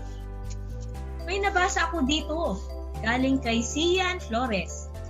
Ang sabi niya, ito po ang tamang panuto o hakbang sa paggawa ng kalamansi juice. Una, kumuha po ng 7 pirasong kalamansi. Ikalawa, hiwain ng kalamansi at pigain ito sa baso. Ikatlo, maglagay ng tubig at asukal, tapos haluin ito. Ikaapat, pagkatapos po ay maglagay ng yelo. Magaling! Tama ang iyong sagot. Ano kaya ang panuto? Ang panuto ay mga hakbang na gabay sa pagsasagawa ng tiyak na gawain na kailangang sundin. Ito ay maaring pabigkas o pasulat ng mga paraan. Tulad ng binigay na halimbawa kung paano gumawa ng juice mula sa kalamansi. Ang mabisang panuto ay malinaw, maikli, at tiyak ang pagkakalahad ng hakbang. Payak at madaling maunawaan ang mga salitang ginagamit. Nakatutulong ang pagsunod sa panuto upang maging maayos, mabilis, at gusto ang pagsasagawa ng gawain. Sa pagsunod sa panuto, mahalagang maunawaan ang bawat hakbang na ibinibigay. Kailangang suriin kung tama ang pagsunod upang matiyak na matagumpay na magagawa ang isang gawain. O mga bata, naiintindihan ba ninyo ang ating talakayan? Mabuti naman kung ganon. Narito naman ang ikatlong pagsubok. Panuto. Sundin ang mga sumusunod na panuto sa iyong sagutang papel. Una, gumuhit ng isang malaking bilog sa gitna ng papel. Ikalawa, sa loob ng bilog, gumuhit ng puso at kulayan ito ng pula.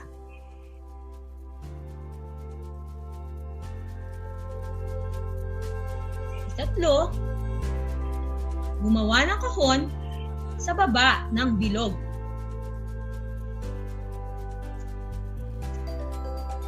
Ikaapat, isulat sa loob ng kahon ang abakada. Mga bata, bibigyan ko kayo ulit ng 2 minuto upang gawin ang mga panuto. Uulitin ko ang mga panuto. Una, gumuhit ng isang malaking bilog sa gitna ng papel. Ikalawa, sa loob ng bilog, gumuhit ng puso at kulayan ito ng pula. Ikatlo, gumawa ng kahon sa baba ng bilog. Ikaapat, isulat sa loob ng kahon ang abakada.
kung ang nagawa ninyo ay ganito, abay, magaling kayong sumunod.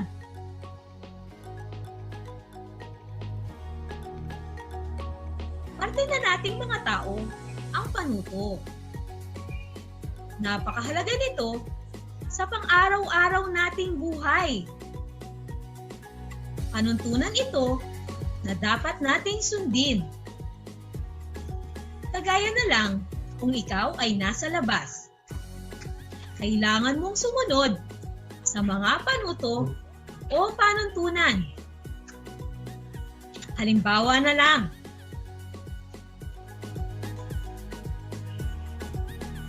ilaw trapiko o traffic light. Isa sa pinakamaraming violation ng motorist sa kalsada ay ang hindi pagsunod sa traffic lights. Alam mo ba talaga ang ibig sabihin ng ilaw trapiko na ito? Halika, pag-aralan natin. Ang tunay na kahulugan ng green o berde sa traffic light ay go o pwede na umandar. Ibig sabihin, malayang makakaandar ang lahat ng mga sasakyan. Ang kulay yellow o dilaw ay nangangahulugang caution o iba yung pag-iingat. Dahil ilang segundo na lang ay mag-stop signal na. Kaya huwag nang piliting umandar, lalo na sa intersection. Ang kulay pula naman o red light ay nangangahulugang stop o tigil na. Kaya ingat sa pagmamaneho para iwas perwisyo.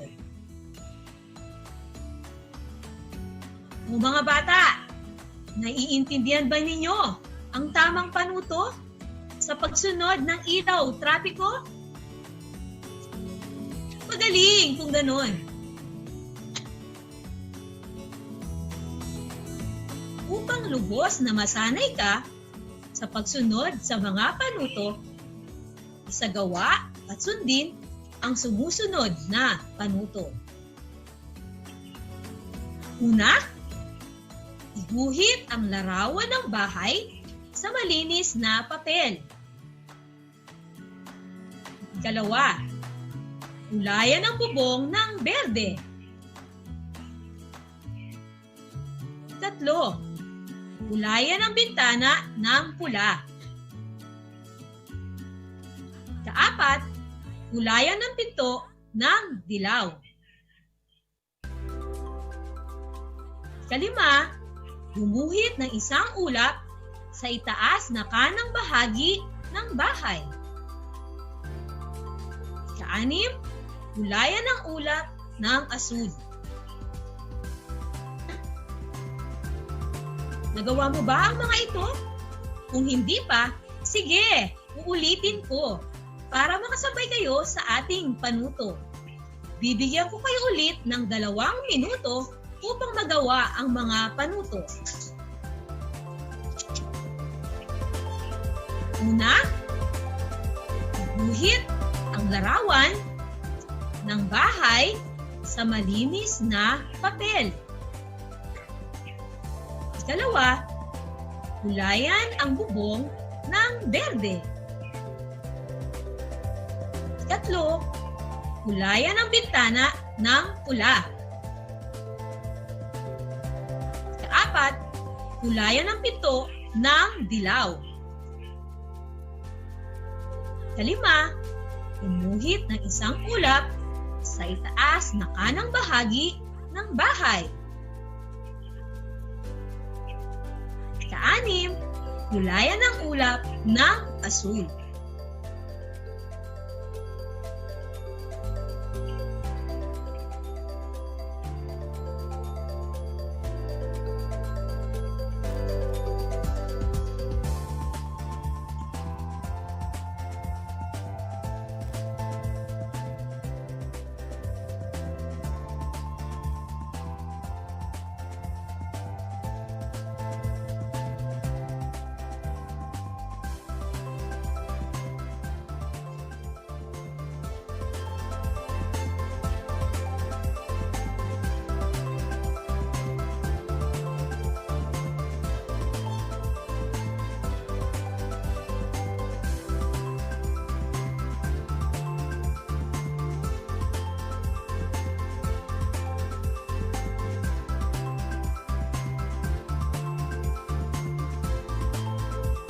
Tapos na ba kayo mga bata? Kung ganito ang naging itsura ng kinulayan mong bahay, panalo ka! Kaya naman, binabati kita.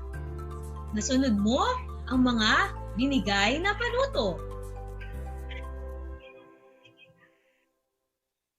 Napakagaling ninyo dahil nakuha ninyo ang lahat ng tamang sagot. Batid ko na naunawaan na ninyo ang ating aralin. May katanungan pa ba? Mukhang wala na. Basta laging tatandaan, maging mahusay sa pagsunod sa panuto. Dahil maaari rin itong makaapekto sa ating buhay. Piliin ang tama at gawin ang nararapat.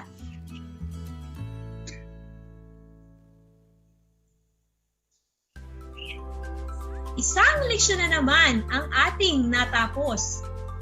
Siguraduhin tumutok sa ating pampaaralang himpapawid dito lamang sa RTV Tarlac, Channel 26 at sa bayang naririnig sa DZTC 828, Radyo Pilipino Tarlac. Hanggang sa muli, ako po si Jaline B. Dalida, ang inyong guro sa Filipino. Ika-4 na baitang. Laging tandaan ang hashtag abakada. Ako bibo kasi dapat. Sa Pilipino ng Aral TarlakHenyo. Paalam!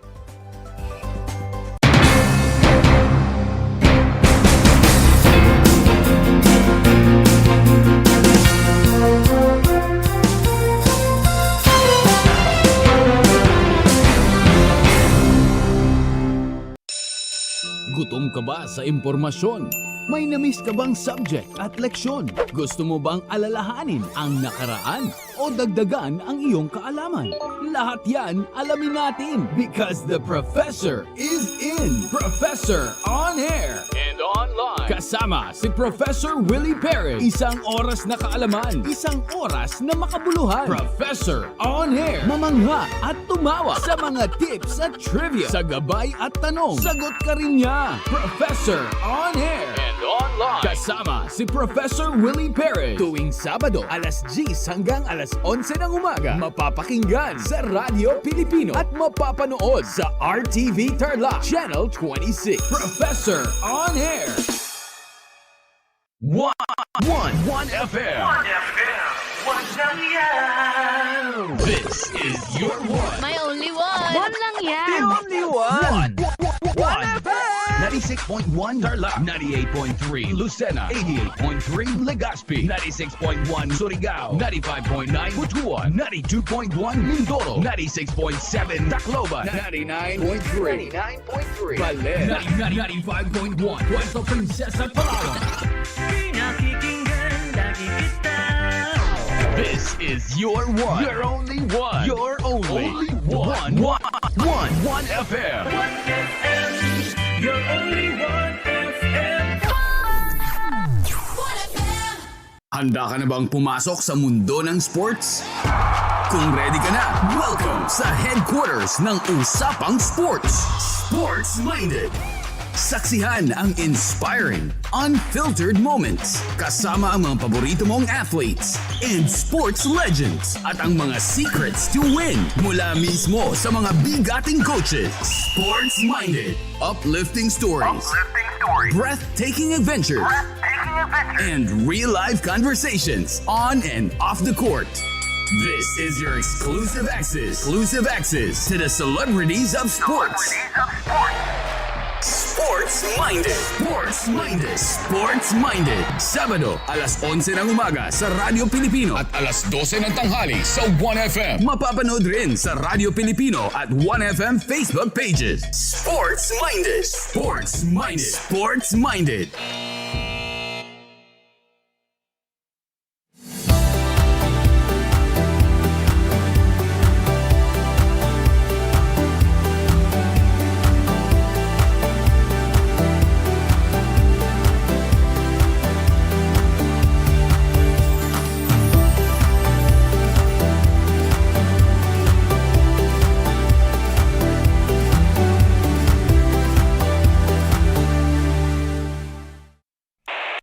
Kabahagi mo. Radyo Pilipino. Saan mang bahagi ng Pilipinas, saan mang bahagi ng mundo, anumang uri ng pamumuhay, kabahagi mo. Kabahagi mo. Radyo Pilipino. Radyo Pilipino. Sumasahimpapawid sa DWPR 1296 Dagupan, DZTC 828 Tarlac, DZLT 1188 Lucena, DZYM 1539 Mindoro, DWRL 1080 Legazpi, DWRN 657 Naga, DYRB 540 Cebu, DYRL 1035 Bacolod, DYRN 1134 Dumaguete, DXCO 1044 Cagayan de Oro, DXGS 765 General Santos, DXOC 1494 Osamis, DXOW 981 Davao at Radio Filipino Podcast Center Manila. Ito ang kabahagi mo, Radio Filipino, napapakinggan on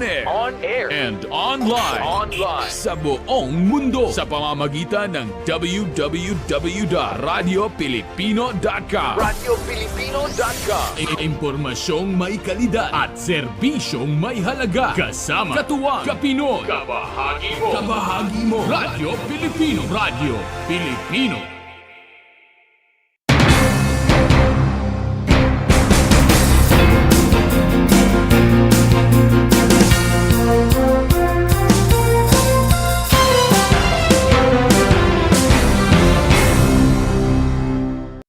Kumusta mga giliw kong tagapakinig? Nagbabalik ang inyong paaralang panghimpapawid, Aral TarlakHenyo, RTV Tarlac, Channel 26, at sa bayang naririnig sa DZTC 828, Radyo Pilipino Tarlac. Tayo rin ay napapanood sa FB Live ng RTV Tarlac Channel 26. Sumasahimpapawid mula sa bayan ng Pura Tarlac, mula sa bayan ng San Clemente, Mula rito sa Borok Elementary School, Pura Tarlac, sa bayan ng Kapas Tarlac. Ako, ang inyong guro, na maghahatid sa inyo ng makabuluhang pagtalakay sa ating aralin.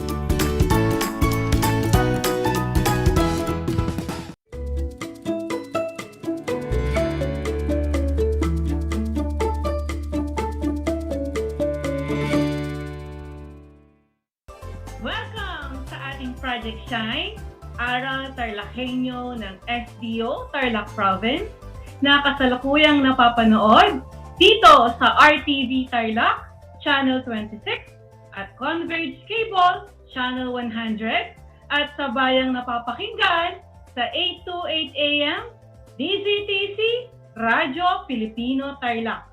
Magandang buhay, mabuting tao! Kumusta na kayo, mga giliw naming tagapakinig? Ang aking pagbati at paghanga sa inyong pagpapahalaga sa edukasyon at pagpupursiging matapos ito nang nagtatagumpay sa kabila ng hamon ng pandemya. Ako ang inyong guro sa edukasyon sa pagpapakatao sa ikalimang baitang, Binibining Mary Lou S. Santos, na sumasahimpapawid mula sa Kapas Tarlac, na sasamahan at gagabayan ka sa Most Essential Learning Competencies na nakapagpapakita ng tunay na pagmamahal sa kapwa, katulad ng pagkalinga at pagtulong sa kapwa. Natitiyak kong kayo ay handang-handa na sa ating bagong aralin. Mga anak, kayo ay inaasahang magiging alerto at alisto sa anumang impormasyong magbibigay ng inspirasyon, pag-asa at aral sa buhay na huhubog sa inyo sa pagiging mabuting tao. Mga anak, nais kong balikan ang ating nakaraang aralin. Naaalala niyo pa ba ito? Ang kasagutan ni Gabriel Carrion ay tungkol sa pakikiisa sa pagdarasal para sa kabutihan ng lahat. Kung ang inyong sagot ay katulad ng kasagutan ni Gabriel, pagbati at paghanga sa inyong lahat. Mga anak, ako ay naghanda ng isang gawain tungkol sa ating nakaraang aralin.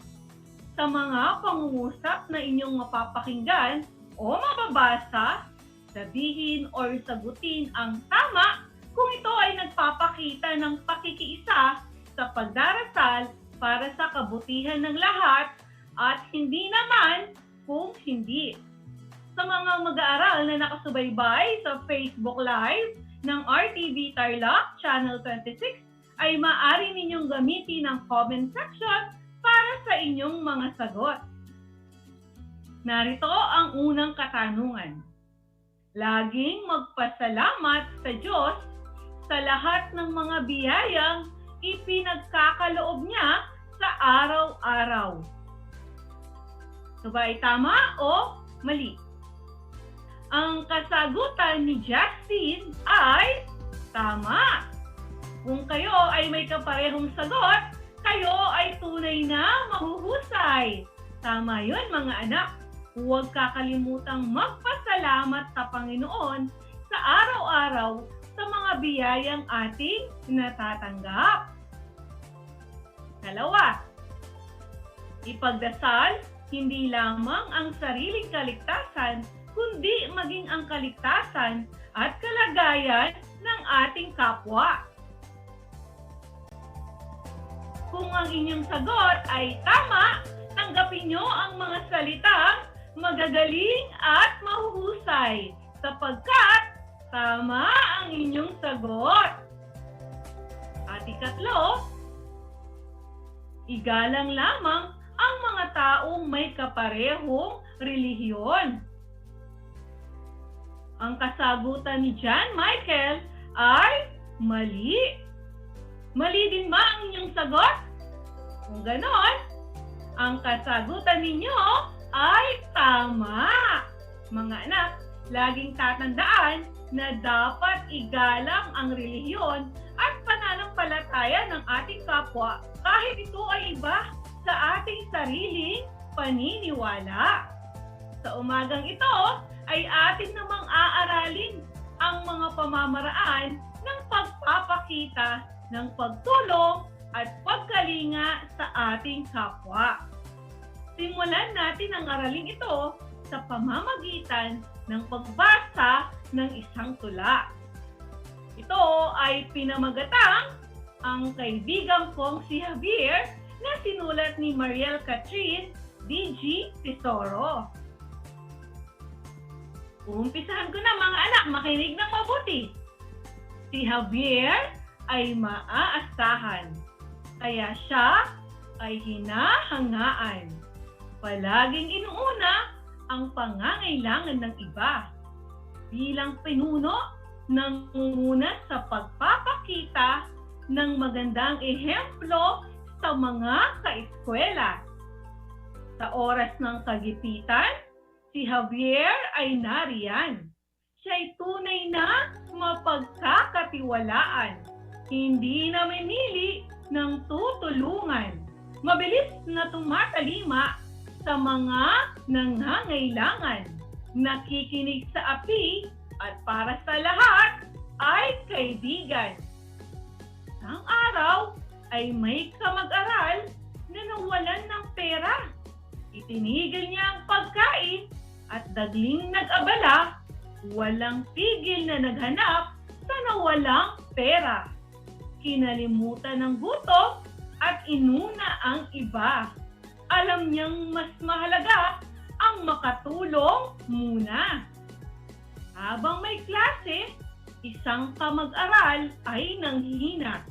Dali-dali siyang tumayo at kalagayan niya ay kinumusta. Nagpaalam sa guro na kamag-aral ay dadalhin sa klinika. Sinamahan niya ito at isinakripisyo ang oras niya. Ipinagdasal pa ang kamag-aral upang ito'y gumaling na. Matematika ay paborito ni Javier na asignatura. Natatapos siya ng maaga sa lahat ng gawain at takda. Nang mapansin ang kamag-aral na halos maluha na, nahihirapan daw ito sa leksyon at paksa. Di siya nagdalawang isip na turuan ito sa halip na magpahinga. nagtataguyod ng kapayapaan at walang kinikilingan. Si Javier ay namamagitan sa mga kamag-aral na may alitan. Pinagbabati at pinagkakasundo niya sila. Kahit na ang mga mahiyain ay kinakaibigan niya. Sinisugurong sila'y di nalulumbay at di nag-iisa. Ang bansa'y hinagupit ng matinding kalamidad. Humingi si Javier ng donasyon para sa mga nasalanta. Sa paghihikayat at paglulunsad ng proyekto ay siya ay nangunguna. Masipag na nanganap ng mga donasyon para sa mga nasalanta. Mga kamag-aral ay nakipagtulungan at kanilang nakayanan ay dinala. Si Javier ay magandang halimbawang dapat tularan. Nagpapakita ng lubos na pagmamahal, pagmamalasakit, at pagkakawang gawa sa kanino man. Inuunang iba kaysa sa pansariling kaunlaran. Naglilingkod sa abot ng makakaya at nangangalaga sa mga nangangailangan upang ang lahat ay magpakita ng kalinga sa kapwa. Isinusulong ang pagkakaibigan. Mga anak, may mga inihanda akong tanong tungkol sa tulang inyong napakinggan. Narito ang unang tanong. Mga anak, dapat bang tularan si Javier? Oo o hindi? Kung ang inyong sagot ay oo, ay tama ang inyong napiling sagot. Dapat tularan si Javier sapagkat siya ay huwarang batang Pilipino. Bakit dapat tularan si Javier? Nabasa ko ang sagot ni Nicole. Ang sabi niya, dapat tularan si Javier dahil siya ay maasahan at matulungin sa mga kamag-aral at kaibigan.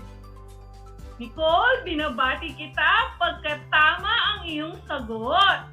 Si Javier ay tunay ngang dapat tularan sapagkat siya ay laging maasahan ng kanyang mga kamag-aral at kaibigan.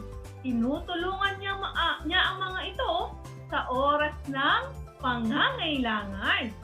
Halimbawa, kapag nahihirapan ng kanyang mga kamag-aral sa leksyon, ay tinuturuan niya ang mga ito.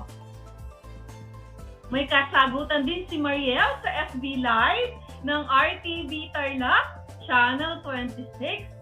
Ang sabi niya, dapat tularan si Javier dahil siya ay mapagmahal sa kapwa.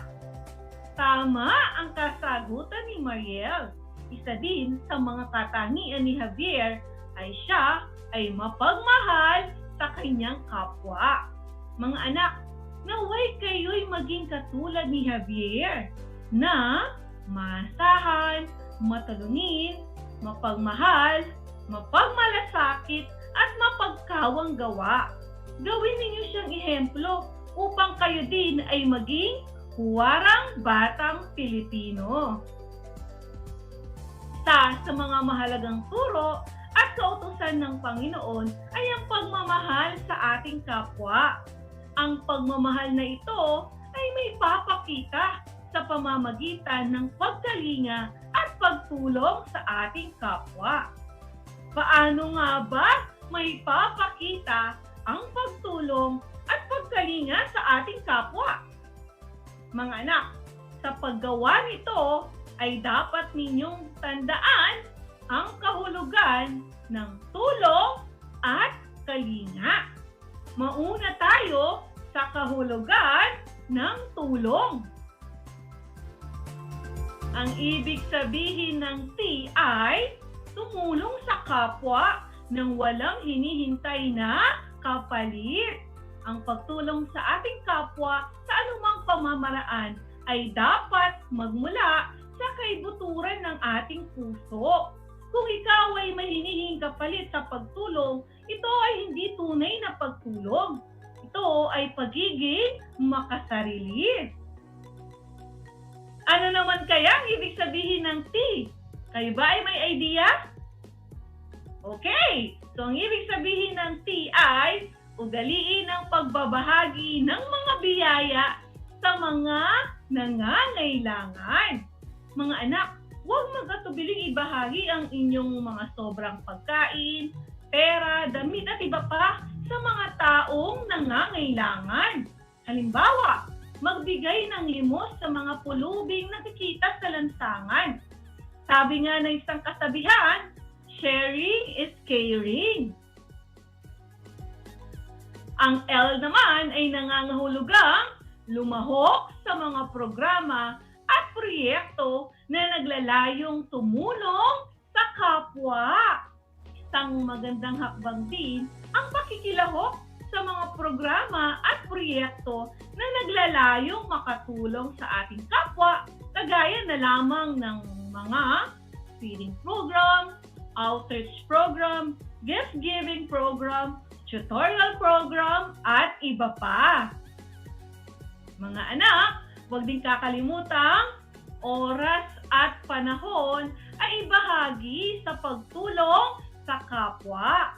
Halimbawa, maglaan ng oras sa pagtulong sa pagkolekta ng mga donasyon na ibibigay sa mga nasalanta ng bagyo. O kaya naman ay tumulong sa pagre-repack ng mga relief goods. Maigi din na nanghihikayat na tumugon sa pangangailangan ng kapwa sa kinabibilangang pamayanan.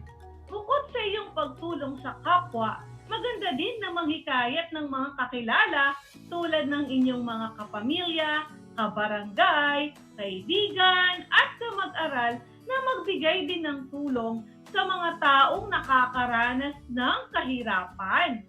Dahil kung mas marami ang mga taong tutulong, ay mas marami ding tao ang matutulungan.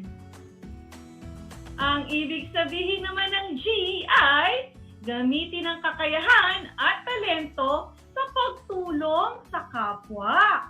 Halimbawa, napansin mo na ang kamag-aral mo ay nahihirapan sa inyong mga aralin. Sa mga ganitong sitwasyon, ay huwag mag-atubiling turuan ang iyong kamag-aral upang maunawaan din niya ang inyong mga aralin. Narito naman ang ibig sabihin ng salitang kalinga. Ang ibig sabihin ng K ay kusang loob na damayan ng kapwa sa oras ng kalungkutan. Ang pagtulong at pagkalinga sa kapwa ay maaari ding ipakita sa pamamagitan ng pagdamay sa mga oras ng kalungkutan at kahirapan. Halimbawa mga anak, nalaman mo na nagkasakit ang isa sa mga kaibigan mo. Kung hindi man posible na madalaw mo siya sa kanilang tahanan dahil nga sa pandemya, ay maaari mo naman siyang padalhan ng mensahe na nanghihikayat na magpagaling siya agad.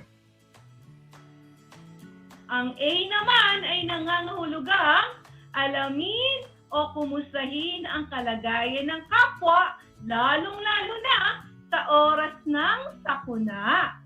Alam naman natin na madalas makaranas ng iba't ibang sakuna sa Pilipinas, kagaya ng bagyo, lindol, pagbaha, at iba pa. Sakali man na isa sa mga kamag-anak, kakilala o kaibigan mo ang naging biktima ng kalamidad, ay huwag mag-atubiling alamin at kumustahin ang kanilang kalagayan. Ang mga ganitong simpleng aksyon ay paniguradong magbibigay sa kanila ng lakas at pag-asa. Ano kaya ang ibig sabihin ng L? Okay, ang L ay nangangahulugang laging unahin ang paggawa ng kabutihan. Mga anak, itatak sa isipan na ang paggawa ng mabuti sa kapwa ay bunga ng ating pananampalataya at pagmamahal sa Panginoon. Ito ang pinakamataas na antas ng pasasalamat sa mga natatanggap nating kabutihan at biyaya mula sa Panginoon. Siyempre, huwag kakalimutan ipagdasal ang pagbuti ng kalagayan ng kapwa. May papakita din ang pagkalinga sa ating kapwa sa pamamagitan ng pagdarasal para sa kanilang kabutihan, lalong-lalo na sa oras ng pangangailangan at kahirapan. Ang N naman ay nangangahulugang nangunguna sa paglunsad ng mga programa at proyekto para sa kabutihan ng kapwa. Bukod sa pakikilahok sa mga proyekto na naglalayong tumulong sa kapwa, ay maaari ding manguna sa paglulunsad ng mga proyekto na makakatulong sa ating kapwa. Halimbawa, mga anak, sa inyong paaralan ay maaring manguna ka sa pagre-recycle ng mga plastic bottles. Maaari itong gawing parol, bulaklak, at iba pa. At pagkatapos ay ibebenta. Ang lahat ng kikitain sa nasabing proyekto ay ibibigay sa mga nangangailangan. Nakatulong ka na sa kapwa, nakatulong ka pa sa ating kapaligiran. Mga anak, galangin din ang karapatan at paniniwala ng ating kapwa. Tayo man ay iba-iba pagdating sa ating wangis, kaugalian, kakayahan, at paniniwala ay pare-pareho tayong anak ng Diyos. Ibig sabihin nito, pantay-pantay tayo ng mga karapatan. Ang mga karapatang ito ay dapat igalang at irespeto ng bawat isa sa lahat ng pagkakataon. At ang panghuli, ang A ay nangangahulugang alagaan ang sarili at syempre ang ating kapwa. Kailangan ng bawat isa ng tamang pangangalaga upang masuportahan ang sarili, may sagawa ang mga tungkulin at syempre upang malampasan ang mga pagsubok sa buhay. Huwag din kakalimutang alagaan ang sarili upang tayo ay magkaroon ng sapat na lakas upang maisagawa natin ang pagtulong at pagkalinga sa ating kapwa. Ang sabi nga sa Biblia ay, at huwag nating kaligtaan ang paggawa ng mabuti at ang pagtulong sa kapwa, sapagkat iyan ang alay na kinalulugdan ng Diyos. Lahat ng mabibigat na pasanin sa ating buhay ay gumagaan kung ang bawat mamamayan ay nagtutulungan at nagdadamayan. Mga anak, tandaan ninyo ang mga sumusunod na mahalagang konsepto ng ating aralin sa araw na ito. Una, ang pagpapakita ng pagkalinga at pagtulong sa kapwa ay nagpapakita ng tunay na pagmamahal hindi lamang sa iba, pati na rin sa puong may kapal. Ang ating pagmamahal sa Diyos at pananalig sa Kanya ay lubos na may papakita sa pamamagitan ng pagkalinga at pagtulong sa ating kapwa, lalong-lalo na sa mga lubos na nangangailangan. Dalawang dapat tandaan, ang pagkalinga at pagtulong sa ating kapwa ay isang magandang katangian na dapat nating taglayin. Ito ay daan upang makabuo tayo ng magandang relasyon at samahan sa mga tao nasa paligid natin. Itatak sa inyong kaisipan na kailangan natin ang isa't isa. Kaya nararapat lamang na maging bukas tayo sa pagtulong at pagkalinga sa ating kapwa. Ikatlo, ang pagtulong at pagkalinga sa kapwa ay dapat bukal sa kalooban at walang hinihintay na anumang kapalit. Ang paglalaan ng iyong panahon, oras, lakas, pakikibahagi, pagbibigay ng tulong, at paggawa ng kabutihan sa ating kapwa ay dapat walang hinihintay na anumang kapalit. At ikaapat, bilang bahagi ng lipunan, ang pagtulong natin sa kapwa ay isa sa mga tungkuling dapat nating gampanan. Walang taong nabubuhay para sa sarili lamang, kaya nararapat lamang na pagmalasakitan natin ang bawat isa. Isang talakayan na naman ang malapit nang matapos. Ako ay masayang-masaya sa ipinapakita niyong aktibong pakikibahagi sa ating aralin. Ngayong araw, higit palalo ang inyong pagmamahal sa edukasyon. Ipagpatuloy ang kagandahang asal na ito sapagkat ito'y hakbang tungo sa katuparan ng inyong mga pangarap sa hinaharap. Sa puntong ito, ay nais kong malaman kung kayo ba ay may natutunan sa ating aralin. Sa mga mag-aaral na nakatutok sa Facebook Live ng RTV Tarlac Channel 26, ay maaari ninyong gamitin ang comment section para sa inyong mga sagot. At sa mga nakatutok naman or nakikinig sa 8 to 8 a.m. DZTC Radyo Pilipino Tarlac, ay maaari kayong kumuha ng kapirasong papel at ballpen. Piliin lamang sa inyong mga pagpipilian, letter A, B, or C ang tamang sagot. Okay, narito na ang unang tanong. May isang batang namamalimos na kumatok sa inyong bahay. Ano ang gagawin mo? A. Bibigyan ko siya ng pagkain o barya. B. Hindi ko papansinin ang batang namamalimos. Or letter C. Sasabihan ko siya na magtrabaho upang magkaroon siya ng pera. Mga anak, letrang A ba ang inyong sagot? Kung ganon, kayo ay magagaling. Pangalawang tanong.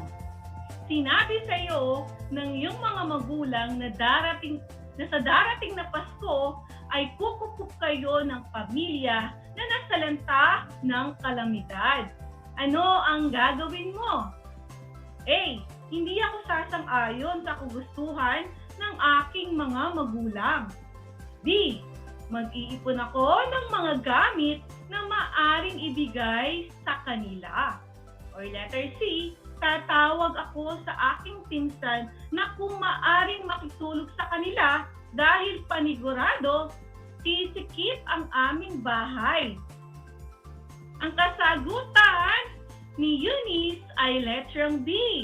Magkapareho ba kayo ng sagot? Kung ganon, tama ang inyong sagot.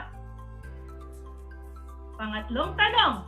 Nagpunta kayo sa isang bahay ampunan para makilahok sa isang tutorial program. Sinabi ng batang tinuturuan mo na nahihirapan siya sa aralin. Ano ang iyong gagawin? A. Ibibigay ko na lamang ang mga sagot upang hindi na siya mahirapan. B. Uulitin ko ang pagpapaliwanag sa mga aralin upang maintindihan niya ang mga ito. Or letter C, sasabihin ko sa isang kamag-aral na siya muna ang magturo sa bata sapagkat mabagal siya matuto. Kung ang inyong sagot ay letrang B, tanggapin ang aking pagbati. Binabati ko kayong lahat sapagkat natitiyak ko nakuha ninyo ang mga tamang sagot sa ating pagsusulit. Mula sa akin, tanggapin nyo ang mga salita magaling at mahusay, mabuting tao. Mga anak, ako ay naghanda ng gawain at refleksyon sa inyong learning activity sheet. Inaasahan ko na inyong sasagutan ang mga ito ng buong sigasig at sa abot ng inyong makakaya. Sakali man na kailanganin ninyo ng patnubay ng inyong mga kapamilya at guro, ay huwag kayong mag-atubiling sila ay tawagan upang kayo ay magabayan ng tama. Isang talakayan na naman ang natapos sa araw na ito. Panalangin ko na anumang konsepto, higit lalo ang mga aral sa buhay na inyong natutunan sa araw na ito ay may sa buhay sa araw-araw. Muli, ako ang inyong guro sa edukasyon sa pagpapakatao sa ikalimang baitang, Binibining Mary Lou S. Santos, na nagpapaalala na piliing maging mabuting tao sa lahat ng panahon at pagkakataon. Hanggang sa muli!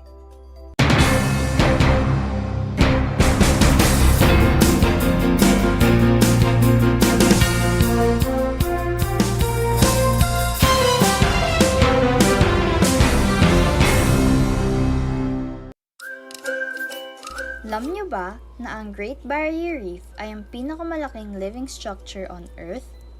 Matatagpuan ito sa baybayin ng Queensland sa Australia. Ito ay pinamamahayan ng 3,000 coral reefs at 900 coral islands na matatagpuan sa ilalim ng Coral Sea.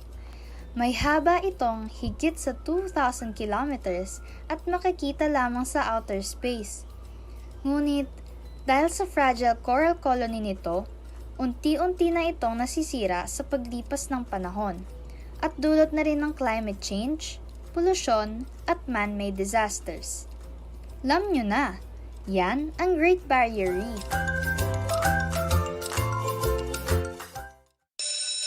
Gutom ka ba sa impormasyon? May namiss ka bang subject at leksyon? Gusto mo bang alalahanin ang nakaraan o dagdagan ang iyong kaalaman? Lahat yan alamin natin because the professor is in. Professor on air and online. Kasama si Professor Willie Perez. Isang oras na kaalaman, isang oras na makabuluhan. Professor on air. Mamangha at tumawa sa mga tips at trivia. Sa gabay at tanong, sagot ka rin niya. Professor on air and online. Kasama si Professor Willie Perez. Tuwing Sabado, alas 10 hanggang alas 11 ng umaga. Mapapakinggan sa Radyo Pilipino at mapapanood sa RTV Tarlac Channel 26. Professor on Air. How are you today? Hello, everyone. Hello, learners of Tarlac. Good morning, Math Talino Grade 4 learners! Welcome to Aral TarlakHenyo Here on RTV Tarlac Channel 26. Simulcast over DCTC. Radyo Pilipino Tarlac. I'm Sir Glenn, your teacher broadcaster. Broadcasting live here at Paniki Tarlac. Remotely here in Concepcion Tarlac. Live here at Barangay Pedro Elquines, Mayantok, Tarlac. Broadcasting live from Ramos National High School. Your anchor teacher today for grade 9 mathematics. your partner in education this time of pandemic.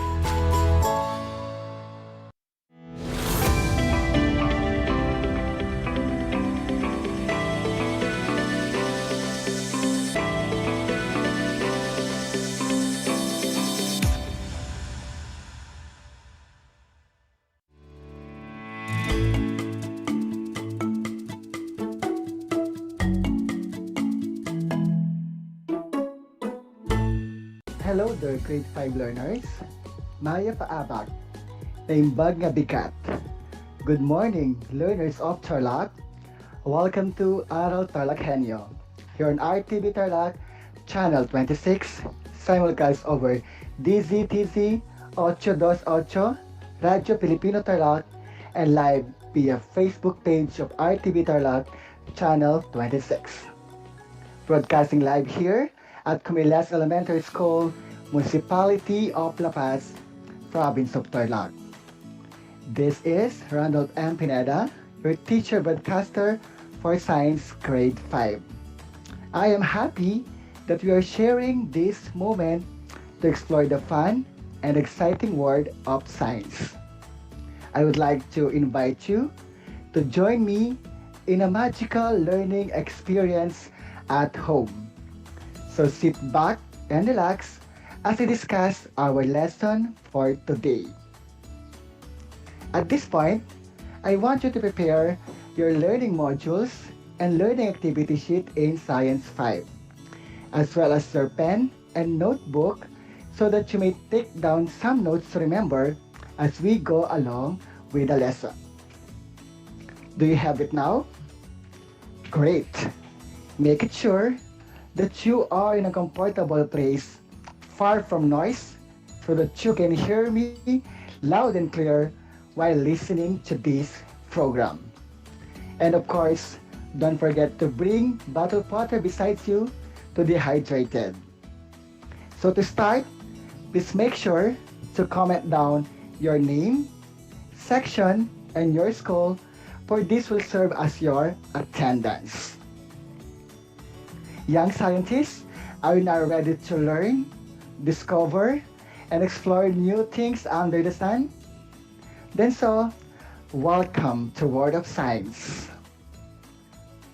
Our topic is from MELC 7. Infer the pattern in the changes in the appearance of the moon. Local myths and folklore about the moon and stars. And here are the objectives. First, evaluate the superstitious beliefs and practices associated with the different phases of the moon. Compare and contrast the traditional superstitious beliefs and modern science basis. Last time, we discussed about the 8 phases of the moon, wherein the 4 primary moon phases consist of new moon, first quarter moon, full moon, and third quarter moon. On the other hand, the 4 secondary phases that occupy the space between the primary moon phases are waxing crescent, waxing gibbous, waning gibbous, and waning crescent. Today, we're going to discuss about the moon-related beliefs and practices. But before we proceed to our lesson for today, let us take a recap on our previous lesson by answering this short activity. Allow me to read the directions for you. Read and analyze each question carefully and identify the letter of the best answer. Once again, read and analyze each question carefully and identify the letter of the best answer. Write your answer in your science notebook. For our viewers at home, you may type your answer in our chat box. Are you ready? Let's do this. Let us proceed to our first question. How much time is taken by the moon to complete one revolution around the Earth? Once again, how much time is taken by the moon to complete one revolution around the Earth? A. 25 days, B. 26 days, C. 27 days, or D. 28 days. You have 5 seconds to answer. Time's up. Alright, the correct answer is letter C, 27 days. For those who got the correct answer, good job, kids. Cairo M. Sulay and Crystal Gutaya got the correct answer. You are an amazing kid. Let us proceed to the next question. Phases of the moon occur because, again, phases of the moon occur because A. The thickness of the moon's atmosphere is constant. B. The distance between the Earth and the moon keeps changing. C. We can see only the part of the moon which is illuminated due to the sun's light. Or letter D. the shadow of the Earth covers only a part of the moon's surface? 5 seconds starts now. There you go. If your answer is letter C, you are correct. Based on our chat box, there are students from Cumellas Elementary School got the correct answer. Good job, kids. Now let us proceed to our question number 3. What occurs 15 days after the full moon day? Again, what occurs 15 days after the full moon day? A. Half moon, B. Crescent moon, C. New moon, or D. Half moon. Your 5 seconds starts now. Time's up. If your answer is letter C, new moon, you are correct. For those who got the correct answer, very good. Next, let's proceed to our question number 4. If new moon is day 1, then what is the day of the gibbous moon? Again, if new moon is day 1, then what is the day of the gibbous moon? A14, B3, C7, D10. Your 5 seconds starts now. Time's up. The correct answer is letter D, 10. For those who got the correct answer, congratulations and good job, kids. And let us proceed to our last question. The phases of the moon are caused by blank. Again, the phases of the moon are caused by blank. A. Rotation of the Earth. B. The rotation of the moon. C. The revolution of the Earth. Or D. The revolution of the moon. 5 seconds to answer. Time's up. The correct answer is letter B, the rotation of the moon. Did you get the correct answer, kids? That's awesome. Now, have you ever heard of superstitious beliefs about the moon? Superstitious beliefs are based on opinions, observations, and experiences but have no scientific explanation. Even in this modern age, some people still believe in superstitions. While some beliefs about the moon have no scientific basis, there are also beliefs that can be explained by science. Did you know that the moon is often associated with superstitious beliefs that influence our everyday lives? Why is this so? Superstitions are beliefs and traditions that are existed before our ancestors. It has been passed on from generation to generation till modern times today. The moon is considered to be one of the magnificent objects at the sky during night time. Since the ancient times, people are find relation to the moon's beauty and state for their surroundings unexplainable, such as fortune, death, birth, and other phenomena. People used to believe that the moon had a significant effect on their lives. The moon is used as a guide for them. It provides weather signals as well as information as to when to plant, harvest, and catch fishes. Some of these beliefs and traditions are still practiced by some people nowadays. Even now, the science has shown us that it's no more mysterious than anything else we can reach out and touch. Surveys indicate that people can shake superstition. Now, the following are some of the moon-related superstitious beliefs.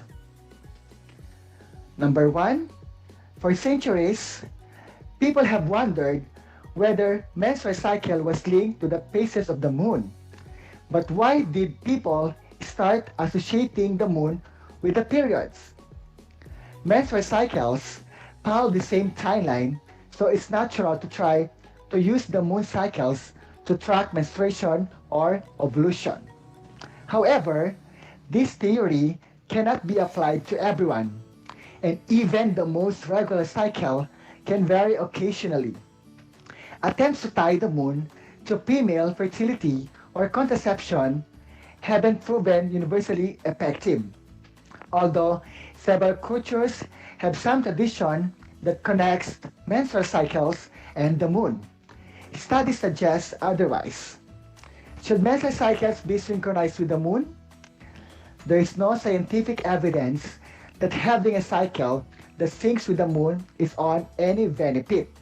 But folklore and alternative health advocates say that there are benefits to menstruating during the new moon and ovulating during the full moon.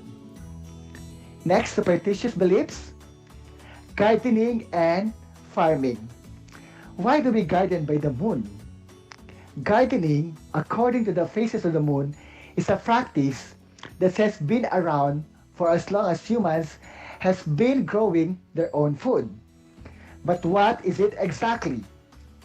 Gardening by the moon, or more specifically, according to the phase of the moon, is an idea that has been around for as long as humans have been growing their own food.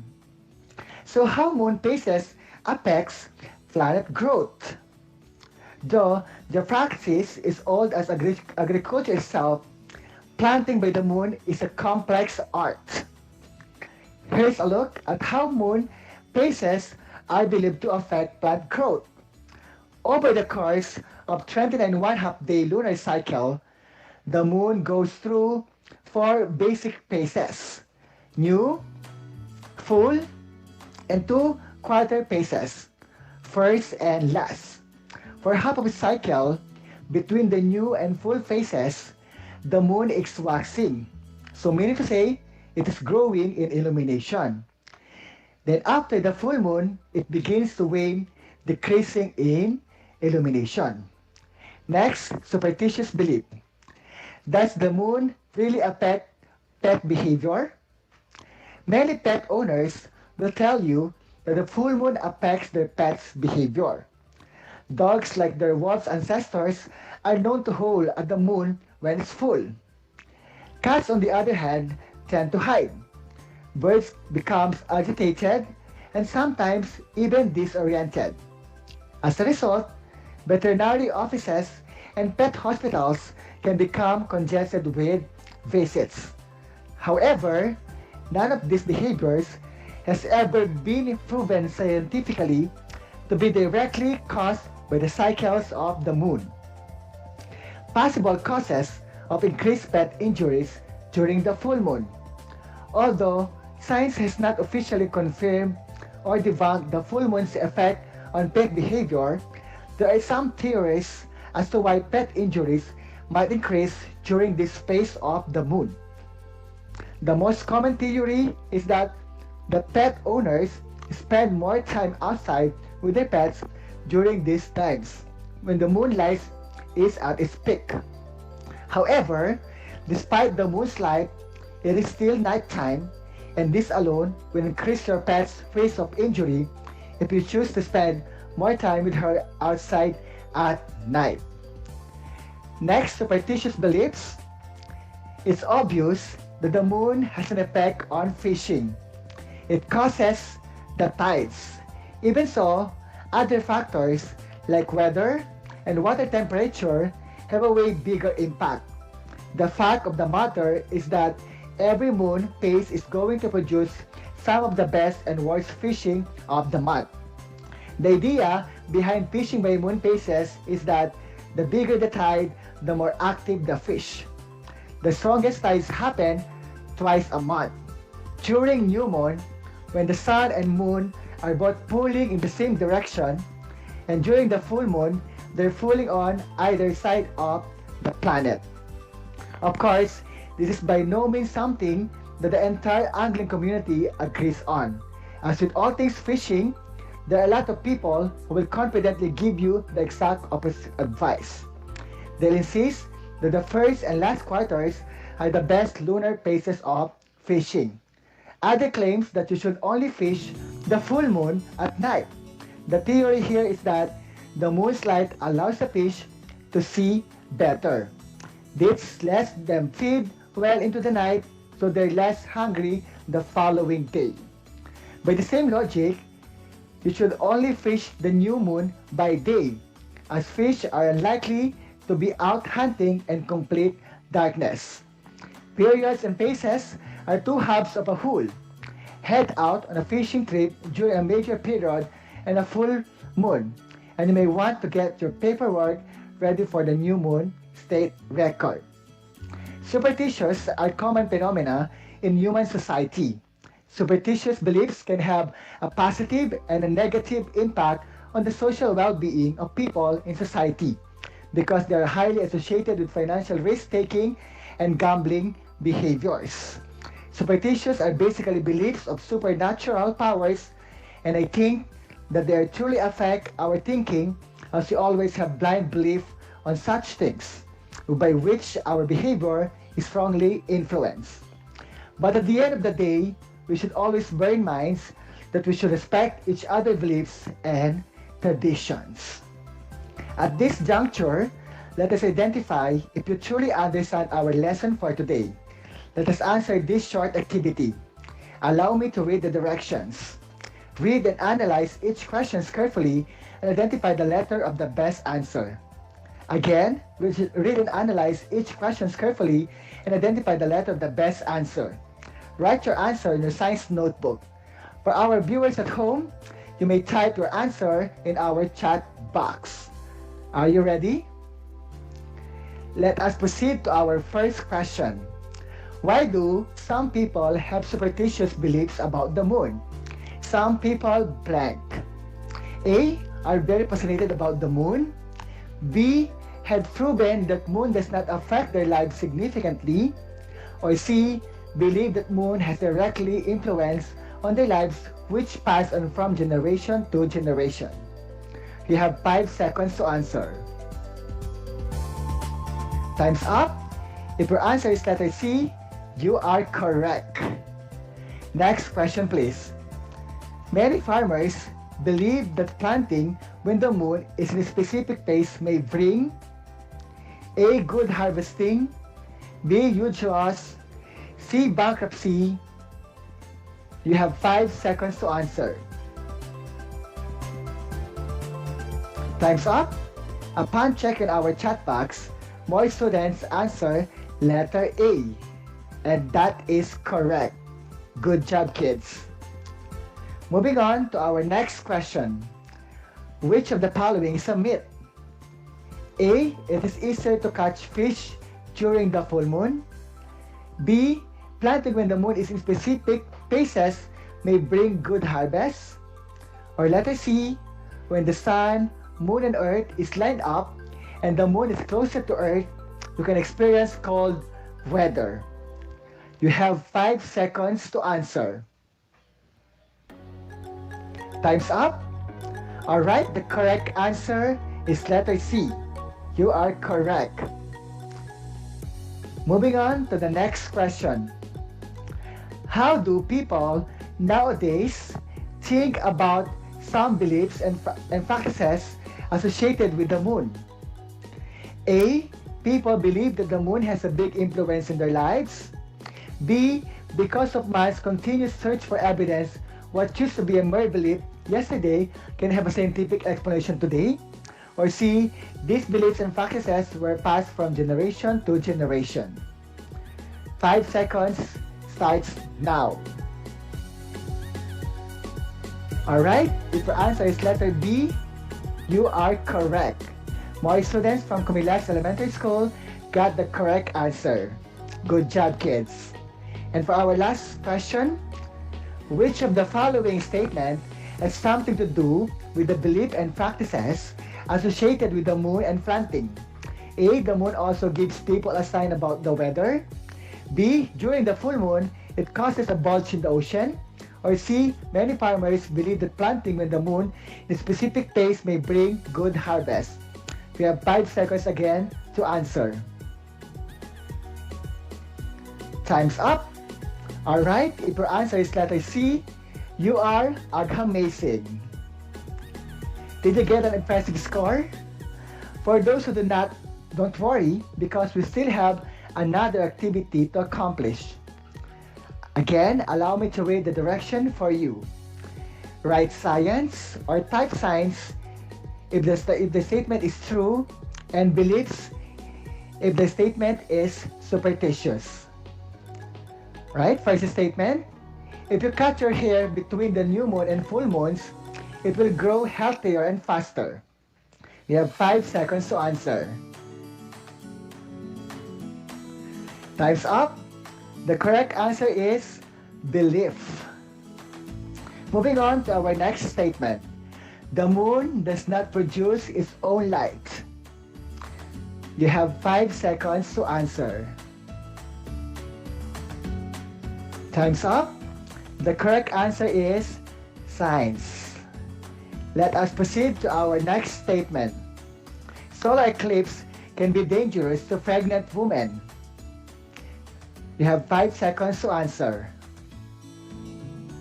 The correct answer is belief. Did you get an impressive score? That's great. I hope you learned a lot today. And for assignment, explain how the phases of the moon affects the practices on planting, weather prediction, and fishing. Let me read again for you.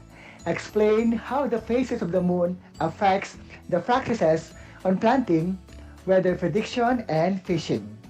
Perform the activity carefully with the supervision of your parent or guardian. Write your answer to the guide questions in your science notebook. Time flies so fast. Another meaningful and learning experience is about to end. If you have queries about our lesson for today, just text me at my number 0950-254-3468. Again, 0950-254-3468.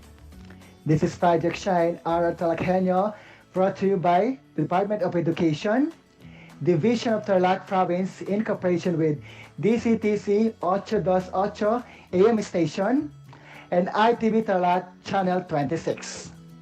I would like to end up by saying the beauty of a living thing is not the atoms that go into it, but the way those atoms are put together, by Carl Sagan. Thank you and God bless. This is your science anchor, Teacher Randolph. Until next time.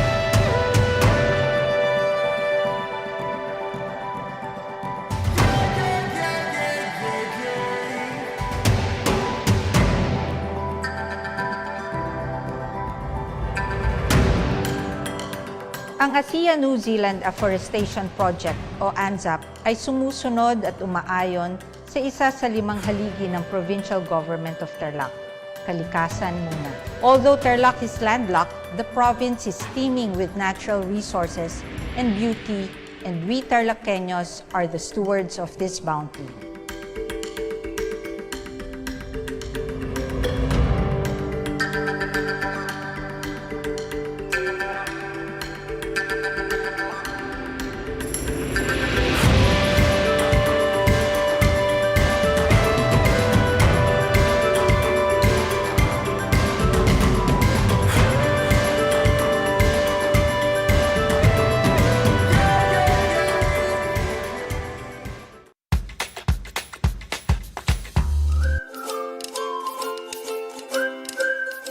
Alam niyo ba na ang jeep ay ang pinakasikat na uri ng transportasyon sa Pilipinas? May nagsasabi na ang pangalang jeep ay hango sa salitang jeepy na ang ibig sabihin ay general purpose or government purpose na naglalarawan ng military jeep na ginamit noong World War II. Pagkatapos ng digmaan, iniwan na ng mga sundalong Amerikano ang libu-libong jeep sa kalsada ng Maynila. Ang matibay at makulay na jeepney nga raw ay truly mestizo dahil sa half local at half foreign na katangian nito. Alam nyo na, yan ang jeepney. Gutom ka ba sa impormasyon? May namiss ka bang subject at leksyon? Gusto mo bang alalahanin ang nakaraan o dagdagan ang iyong kaalaman?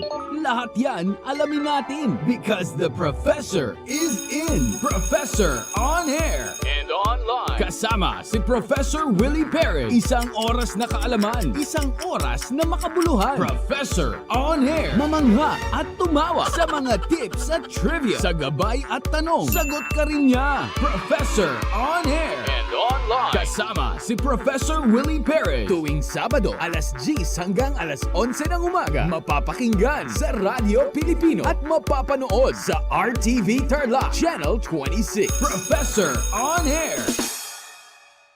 Handa ka na bang pumasok sa mundo ng sports?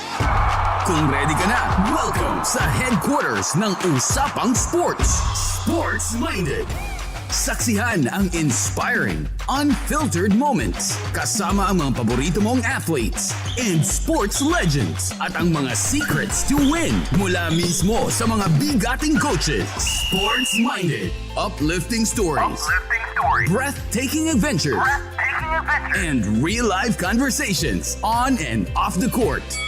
This is your exclusive access to the celebrities of sports.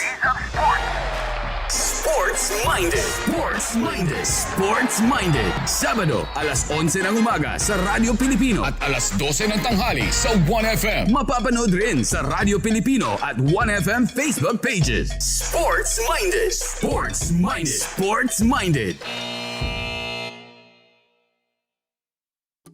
Kumusta mga giliw kong tagapakinig? Nagbabalik ang inyong paaralang panghimpapawid, Aral TarlakHenyo, sa RTV Tarlac, Channel 26, at sabayang naririnig sa DZTC 828, Radyo Pilipino Tarlac. Tayo rin ay napapanood sa FB Live ng RTV Tarlac Channel 26. Sumasahimpapawid mula sa bayan ng Pura Tarlac, mula sa bayan ng San Clemente. Mula rito, sa Purok Elementary School, Pura Tarlac, sa bayan ng Kapas Tarlac. Ako, ang inyong guro,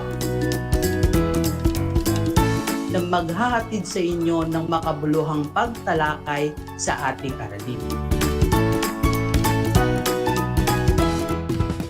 Multiply 1089 by 9, you will get an answer, the exact reverse, which is 9801.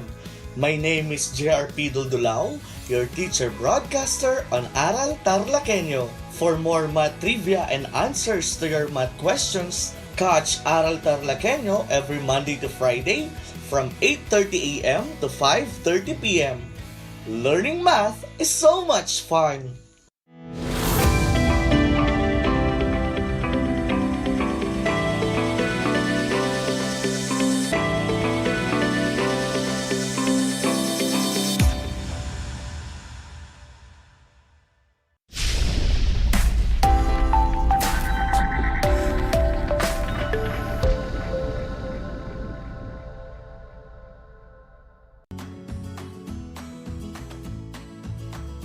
Good morning, everyone, and hello, grade 5 learners.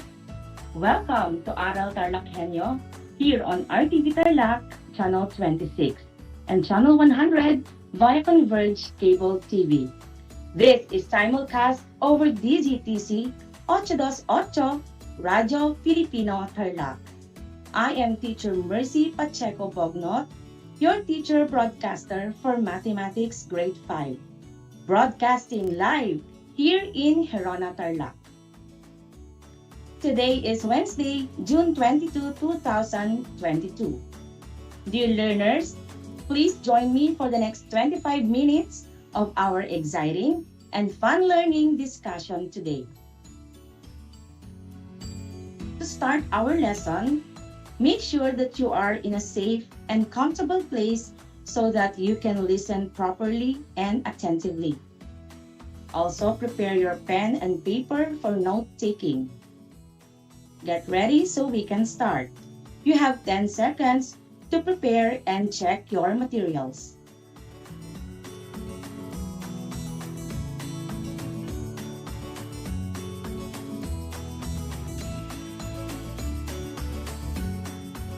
Alright, now that you're ready for our lesson, let's start. We are now on quarter 4, week 7. And for this day, our lesson is about drawing inferences based on data presented in a line graph. As we go along with our discussion, learners, you are expected to recall the concepts learned in your previous lesson about line graphs. And at the end of our lesson, you are expected to draw inferences based on data presented in a line graph. So last Monday, you have learned to solve routine and non-routine problems using data presented in a line graph with Sir Daryl Carlo de Mayo. Do you still remember it? Good. Now let's have a review activity. To our learners who are watching via RTV Tarlac Channel 26, Facebook live streaming, simply type in your answers in the comment box. And if you are watching via television or listening over the radio, you may write your answers on your paper. Okay? You have 5 seconds to answer for each item. Alright. Are you ready? Great! Let's start with number 1. So look at this line graph. For those who are listening over the radio, listen carefully as I describe and tell you some parts and data presented in this graph. You can also illustrate or draw if you want for visualizing and better understanding about the graph. So this graph has a vertical line called the y-axis. The data labeled in this vertical line or y-axis are the electric consumption in kilowatt hours.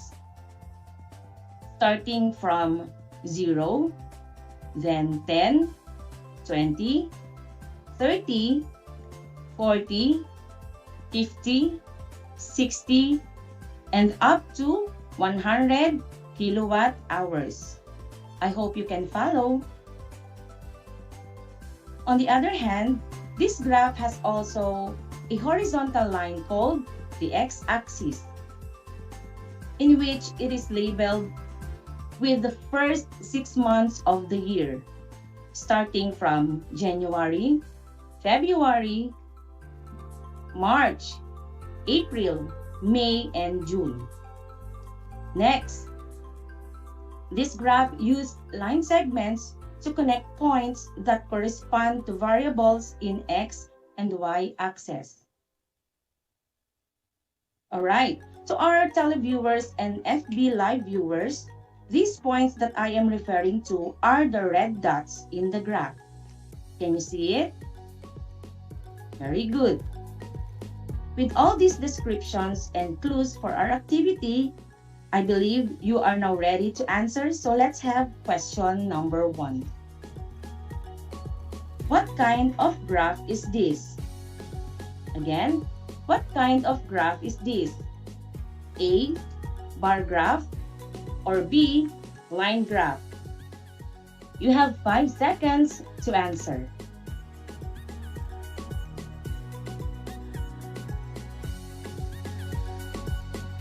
Alright. If your answer is letter B, line graph, then you are correct. It is a line graph since this graph uses line segments to connect points that correspond to variables in x and y axis. Very good, grade 5 learners.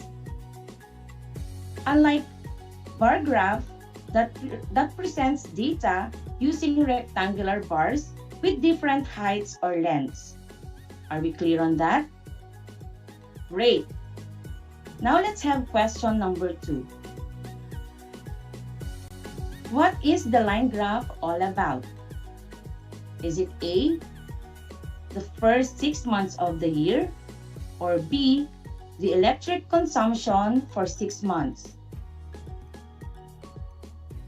Again, you have 5 seconds to answer.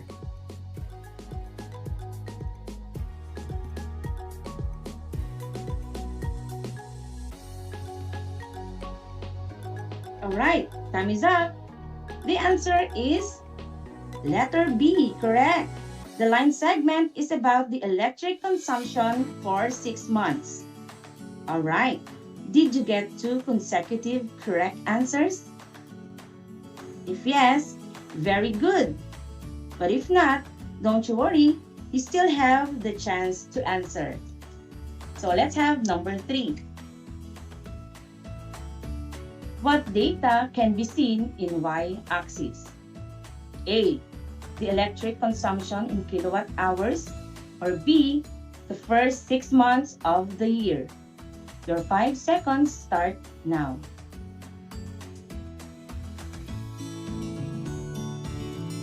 Time is up. The correct answer is letter A, the electric consumption in kilowatt hours. And these data are in y-axis as I mentioned a while back. Okay, now let's have number 4. What data can be seen in x-axis? A, the electric consumption in kilowatt hours, or B, the first 6 months of the year. You have 5 seconds.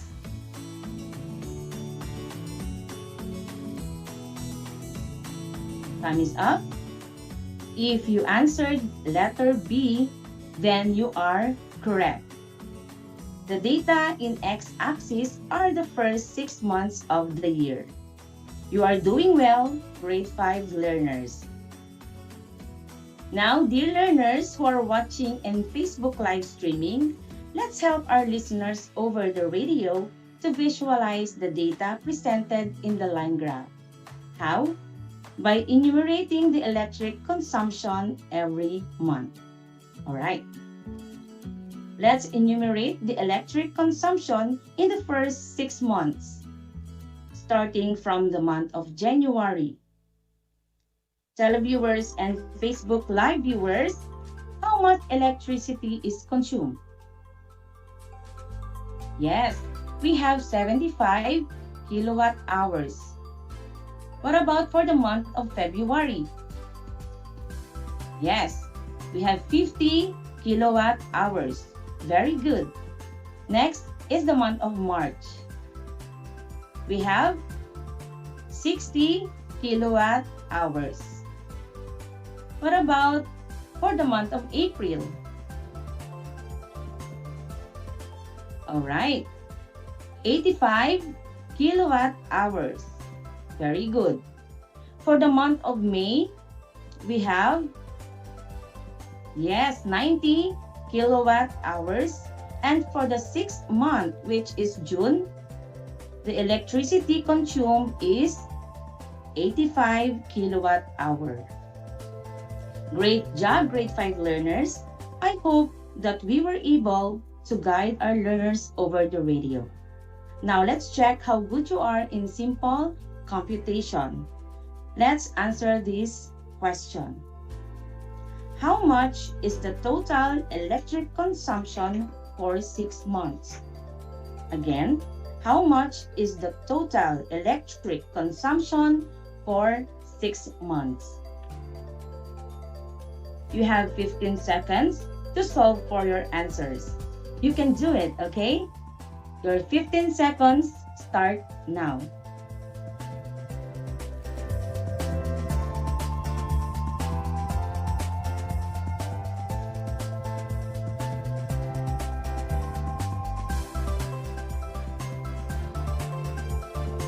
Time is up.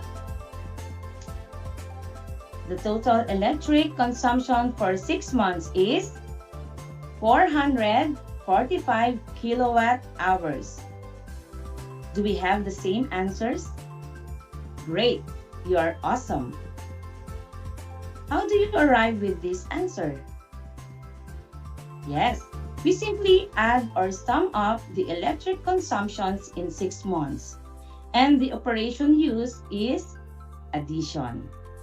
Therefore, the electric consumption for 6 months is, again, 445 kilowatt hours. Great job, grade 5 learners.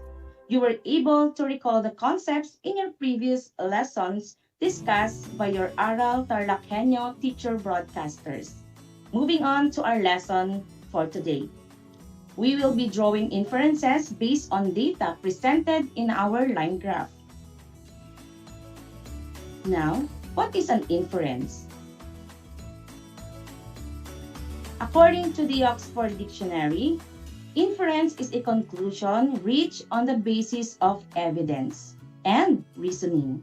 In other words, class, inference is a conclusion that is formed because of known facts or evidence.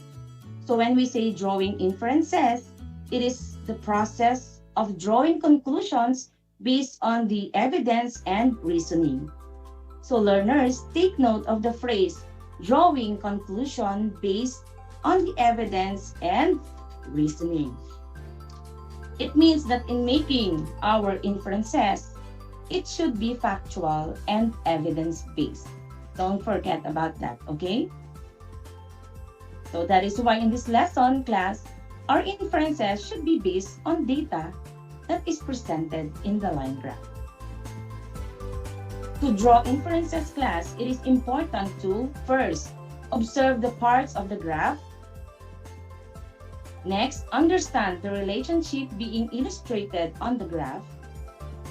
Third, make predictions based on the described situations presented by the data. Now let's have the line graph that we have in our drill a while back. Here it is. Again, this is the line graph showing the electric consumption for 6 months. Now let's observe the parts of the graph. Dear listeners, were you able to make an illustration or drawing of this line graph? If yes, you should see in your illustration that the data in y-axis is about the electric consumption in kilowatt hours, and in x-axis are the months, January to June. I hope that you were also able to plot the values of the monthly consumption starting from January to June. So again, on January we have 75 kilowatt hours. It went down to 50 kilowatt hours in February. Therefore, the electric consumption is reduced by 25 kilowatt hours. Correct? All right. It went up during the month of March with 60 kilowatt hours. Then during April with 85 kilowatt hours. And in May, class, the electric consumption went up to 90 kilowatt hours. So far, it is the highest electric consumption. Because in the 6th month, which is June, the electric consumption is 85 kilowatt hours, which is, yes, 5 kilowatt hours lesser than what is consumed in May. So from the data given and presented, what possible inference can you give why the electric consumption in January is decreased by 25 kilowatt hours in the month of February? So look at the legend in the line graph to have an idea about what possible reasons or factors affect the electric consumptions during the months of January and February. I will give you 10 seconds to formulate or make your own inference or conclusion, okay? Your 10 seconds start now.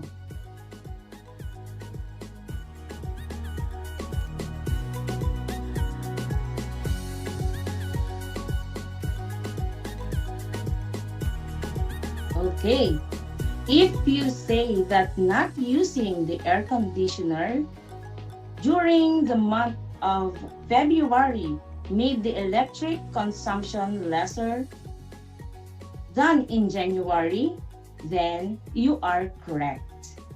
It is during these months that we have low temperatures. That is why it's okay for most of us not to use electric fans or air conditioning unit. That can reduce the electric consumption. Moreover, we can state our inference as not using air conditioner may result to low electric consumption. Take note, our inference is based on the data presented in the line graph, right? Good. Next. What about the electric consumption for the months of March, April, and May? Look at the line graph again. Let's say that during these months, we use our air conditioning unit.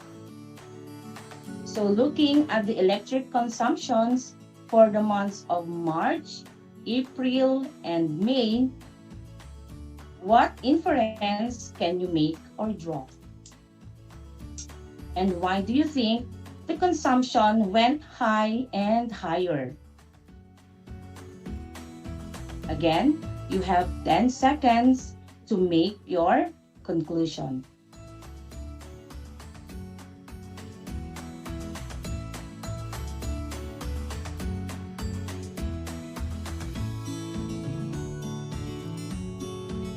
All right. If you concluded that continuous use of air conditioning unit can contribute to high electric consumption, you are definitely correct. We have the same inference. And again, it is based on the data that we have in our line graph. Good job, grade 5. And in addition to this, the months March to May are considered the hottest 3 months here in our country and is locally known as summer. That is why higher electricity consumption is expected. Just like the example that we have in the line graph. Again, great job for you, grade 5. I know that you are giving your best to understand and excel in our lesson. At this point, I want you to remind everyone about the importance of conserving electricity, and this was presented to you last Monday by Sir Di Mayo. It says we must conserve electricity in order to preserve the future generation, to reduce the impact of pollution, and to conserve our resources. Those were just some of the benefits that we can get from serving and conserving our energy or electricity. So just like the money your parents or family members used to pay for the electric bill, right? Okay, good. So grade 5 learners, before we proceed to our activity, let's have a generalization about our lesson. So remember, class, that in drawing or formulating inferences, it is important to first observe the parts of the graph. Next, understand the relationship being illustrated on the graph. Next, make predictions based on the described situation presented by the data on the graph. And there you have it, dear learners. At this point, let's check your understanding about the lesson by answering our activity. Are you ready? So let's read. Marga is a consistent top performer in their math class. Among the subjects, math is her favorite. These are the grades of Marga for this year. So look at the graph and examine it. Because later on, class, I will give several questions related to this graph. Take note of the data in Y and X axis, as well as the legend that plays an important role in drawing inferences later on. So the blue boxes below quarter 1, 2, and 4 in x-axis refer to the quarters that Marga had limited time in playing online games, while the red box below the third quarter refers to the quarter that Marga spent unlimited time playing online games. Now, by looking at the graph, answer the following questions. Number 1. In what quarter did Marga get the lowest grade? Again, in what quarter did Marga get the lowest grade? You have 5 seconds to type in your answer.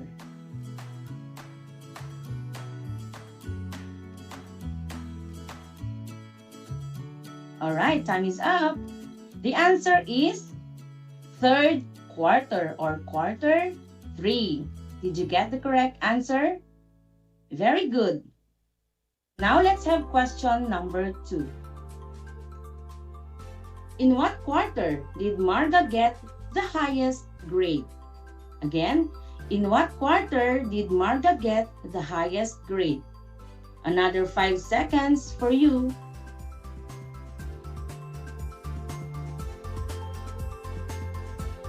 Alright. The correct answer is during quarter 4. So do we have the same answer? Very good. You did a great job, grade 5 learners. Now it's time for you to draw or formulate your own conclusion or inference about the factors that affects Marga's grade. Let's have the last question. So number 3, what do you think or why do you think Marga got low grades in third quarter? Again, why do you think Marga got low grades in third quarter? You have 15 seconds to formulate your own inference.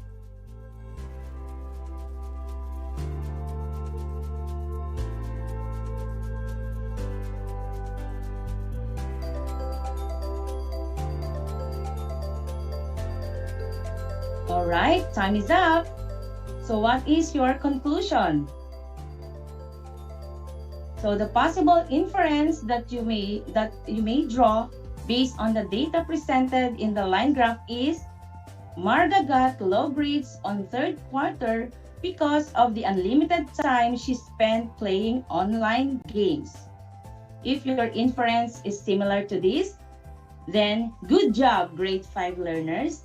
It means that you have learned how to draw inferences based on data presented in our line graph.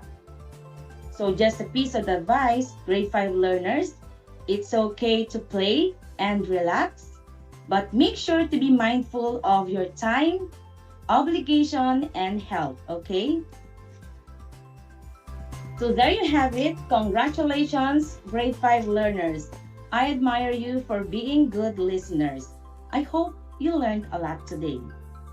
Once again, I am teacher Mercy Pacheco Bognot, and it's been an honor for me to be one of the teacher broadcasters of this Project Shine Aral TarlakHenyo of the Department of Education, SDO Tarlac Province, in cooperation with RTV and DEPED Tarlac.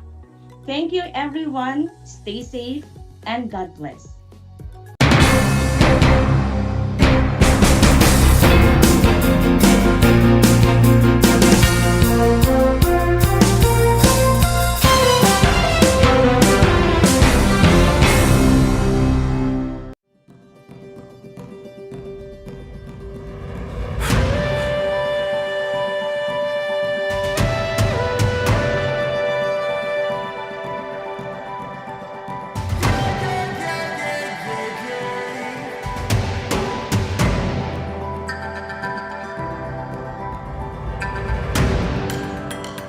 Ang ASEAN New Zealand Afforestation Project o ANZAP ay sumusunod at umaayon sa isa sa 5 haligi ng Provincial Government of Tarlac. kalikasan muna.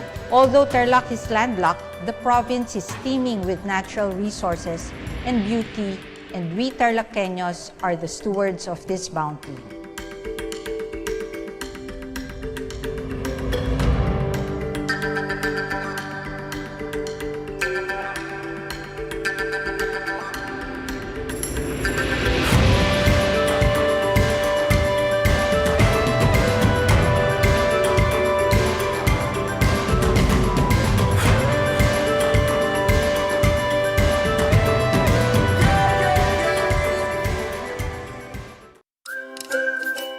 Alam niyo ba na ang Great Barrier Reef ay ang pinakamalaking living structure on Earth? Matatagpuan ito sa baybayin ng Queensland sa Australia. Ito ay pinamamahayan ng 3,000 coral reefs at 900 coral islands na matatagpuan sa ilalim ng Coral Sea. May haba itong higit sa 2,000 kilometers at makikita lamang sa outer space. Ngunit, dahil sa fragile coral colony nito, unti-unti na itong nasisira sa paglipas ng panahon at dulot na rin ng climate change, polusyon at man-made disasters. Alam nyo na, yan ang Great Barrier Reef. Kumusta mga giliw kong tagapakinig? Nagbabalik ang inyong paaralang panghimpapawid, Aral TarlakHenyo, sa RTV Tarlac, Channel 26, at sa bayang naririnig sa DZTC 828, Radyo Pilipino Tarlac. Tayo rin ay napapanood sa FB Live ng RTV Tarlac Channel 26. Sumasahimpapawid mula sa bayan ng Pura Tarlac, mula sa bayan ng San Clemente. Mula rito, sa Purok Elementary School, Pura Tarlac, sa bayan ng Kapas Tarlac. Ako, ang inyong guro, na maghahatid sa inyo ng makabuluhang pagtalakay sa ating aralin. Ang Tagalog ay ang wika ng mga taga-Quezon, Batangas, Bulacan at ng iba pang katutubong nagsasalita nito. Ang Filipino ay ang pambansang wika batay sa tinadhana ng 1987 Constitution. Tara na at matuto ng salitang Filipino. Manood at makinig ng Aral TarlakHenyo sa RTV Tarlac, Channel 26 at sa bayang naririnig sa Radyo Pilipino, DZTZ 828 at napapanood din live sa FB page at YouTube channel ng RTV Tarlac, Channel 26. Manood at matuto ng ating mga aralin sa Pilipino. Dito lang yan sa Aral TarlakHenyo. Ako si Ma'am Crystal May Aquino, ang inyong teacher broadcaster sa Pilipino.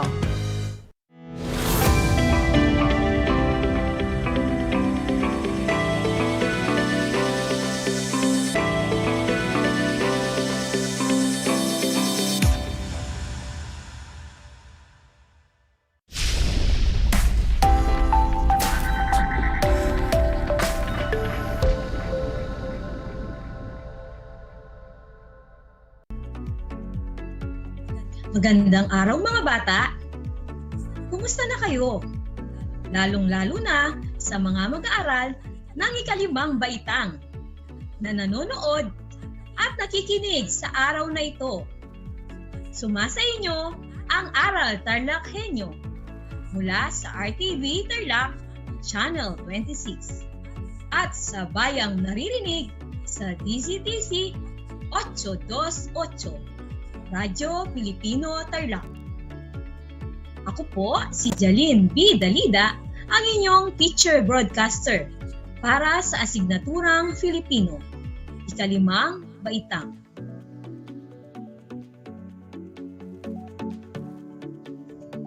Mga bata, handa na ba kayo sa ating bagong aralin?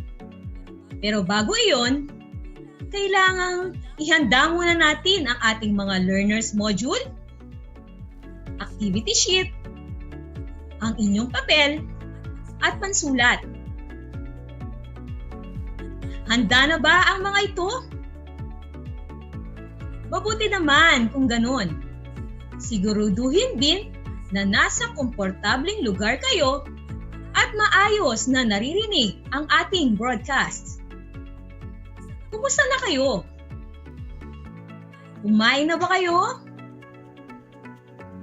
Mabuti kung ganun, nang maging alerto at makapagbahagi sa ating talakayan. Alam kong handa na ang inyong mga isip upang mas lalong maunawaan ang ating aralin ngayong araw.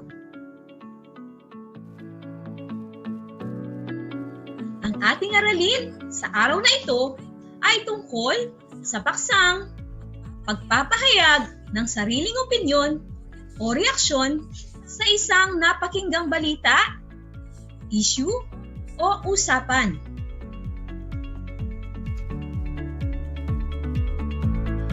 Bago tayo magpatuloy, muli, inaanyayahan ko ang lahat na umupo ng maayos o kung saan kayo mas komportable.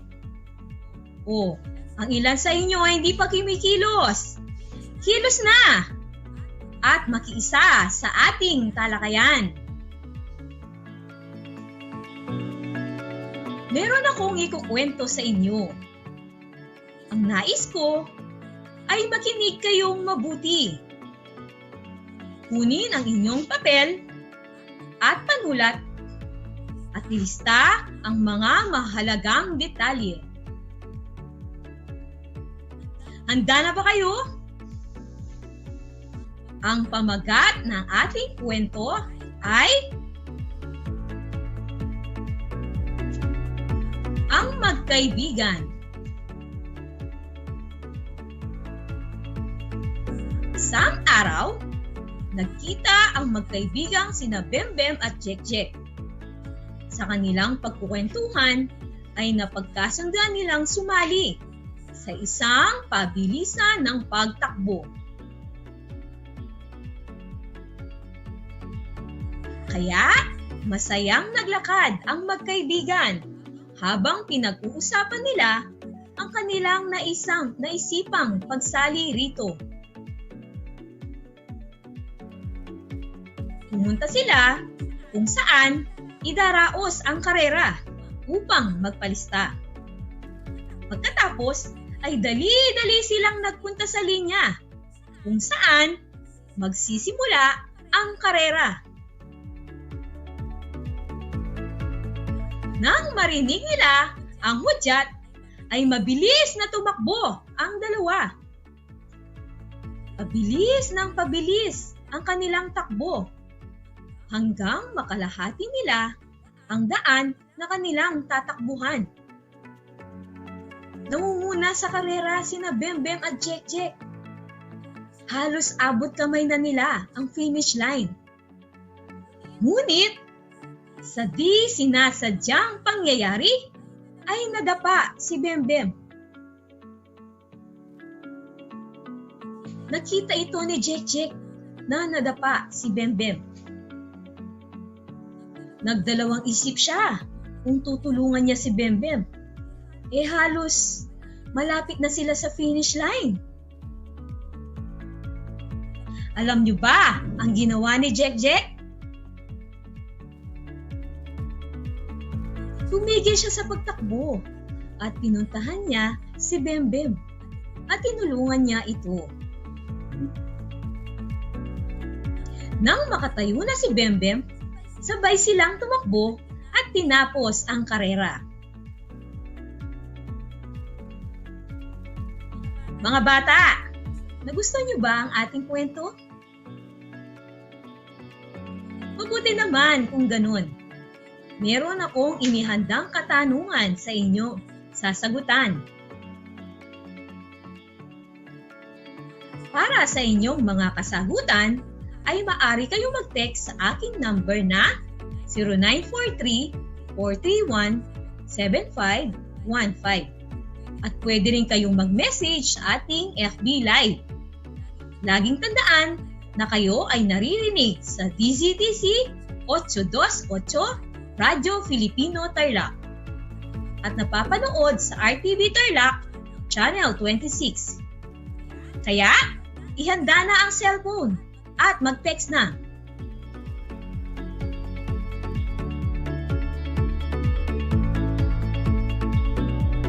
Unang tanong, Sino ang matalik na magkaibigan sa kwento?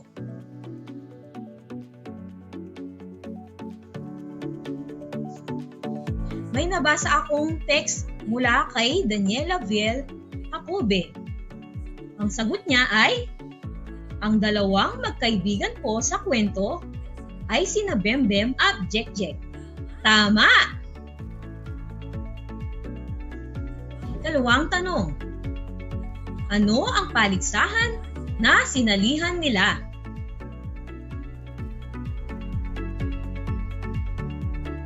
O ayan, may nag-comment na sa ating chat box. Mula kay Stephanie Joy Sanchez. Ang sagot niya ay, ang paligsahan po na sinalihan nila ay pabilisan ng pagtakbo. Magaling! Ikatlong tanong. Ano ang ginawa ni Jekjek kay Bembem sa karera ng takbuhan?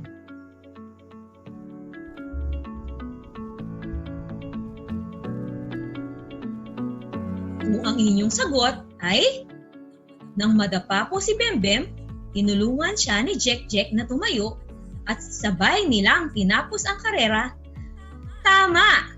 Tumpak ang iyong sagot.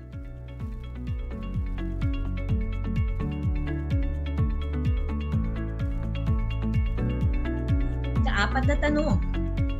Kung ikaw ang nasa sitwasyon ni Jekjek, ano ang gagawin mo?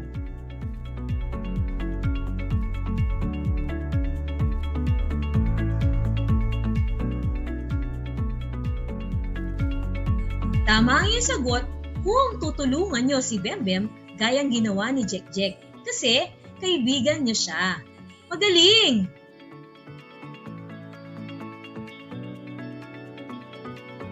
Ikalibang tanong. Sa inyong palagay, tama ba ang ginawa ni Jekjek na tulungan si Bembem? Bakit?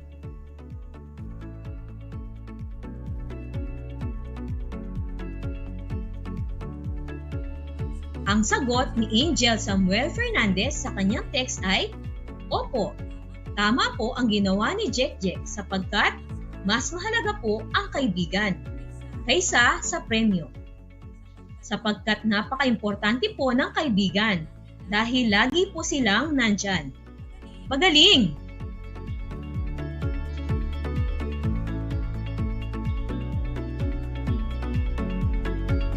Alam ba ninyo, mga gili-gili kong mag-aaral? Ang inyong mga kasagutan ay may kinalaman sa ating talakayan ngayon. Ang pagpapahayag ng sariling opinyon o reaksyon sa isang napakinggang balita, issue, o usapan.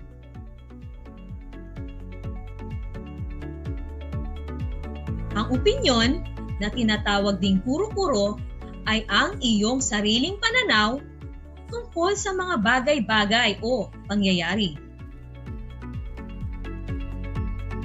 Kagaya ng ginawa ninyo kanina sa pagsagot sa aking mga katanungan, kayo ay nagbigay ng inyong mga opinyon o kuro-kuro.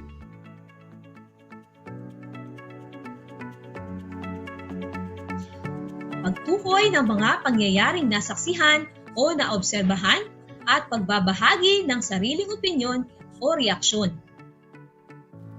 Ang pagtukoy ng mga pangyayaring nasaksihan o naobserbahan ay isang mahalagang kasanayan na dapat mong matutuhan.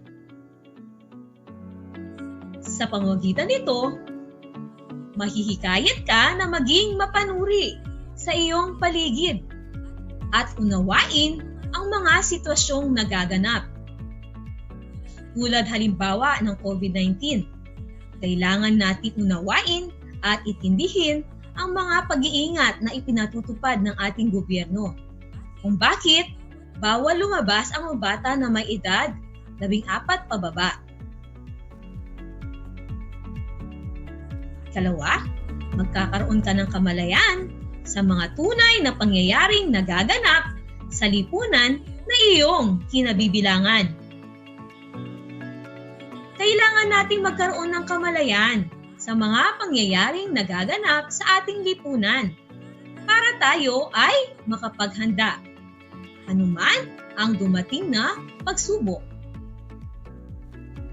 Ikatlo, mahihikayat kang magbigay ng iyong sariling opinyon o reaksyon kaugnay sa mga natutuklasan mong issue.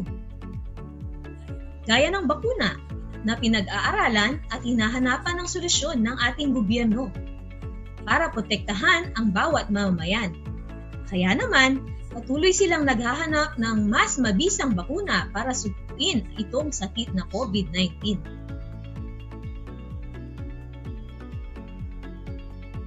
Tandaan, magkaugnay ang kasanayan na pagbabahagi ng nasaksihan o naobserbahan at pagbibigay reaksyon o opinyon.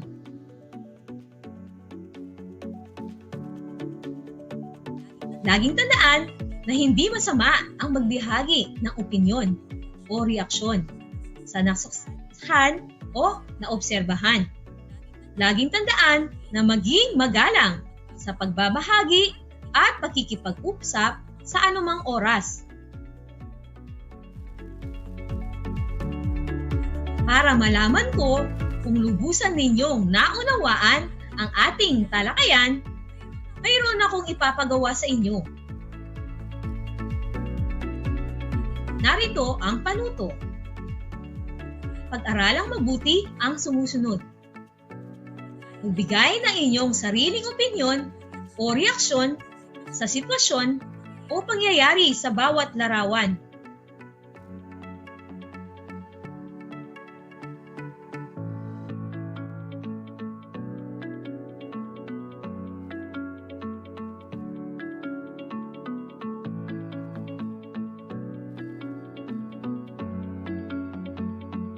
Unang larawan.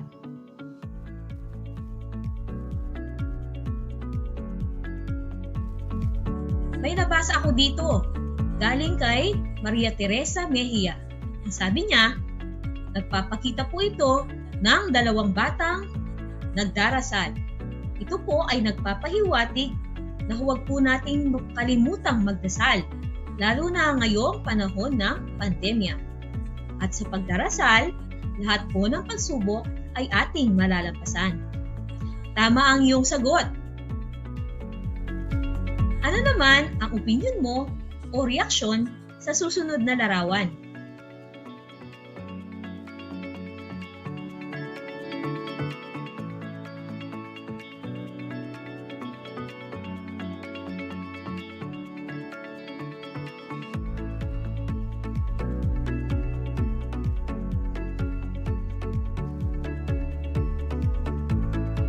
O ayan, may sagot na tayo. Mula kay Kisilin Kalayat. Ang sabi niya, ito po ay nagpapakita ng taong nagdi-disinfect ng mga silid-aralan para sa kaligtasan ng mga magulang, mag-aaral at guro.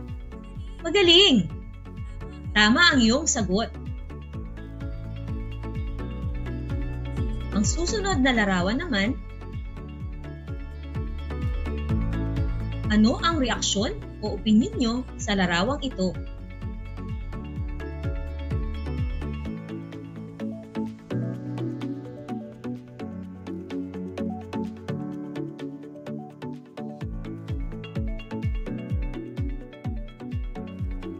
May nabasa ako dito mula kay Elvin Suba. Ang sabi niya, ito po ay nagpapakita ng isang batang nag-aaral ng mabuti sa bahay. Sinasagutan po niya ng mabuti ang module sa abot ng kanyang makakaya. Ang galing naman!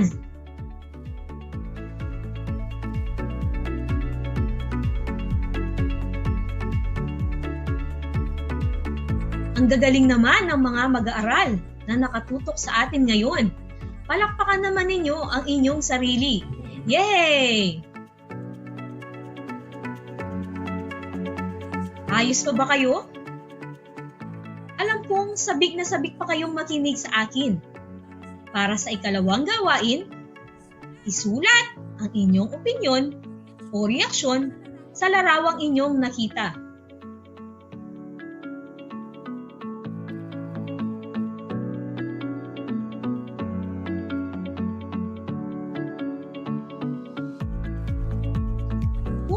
ang tatanungin ko. Papayag ba kayong magpabakuna sa kabila ng mga negatibong balita?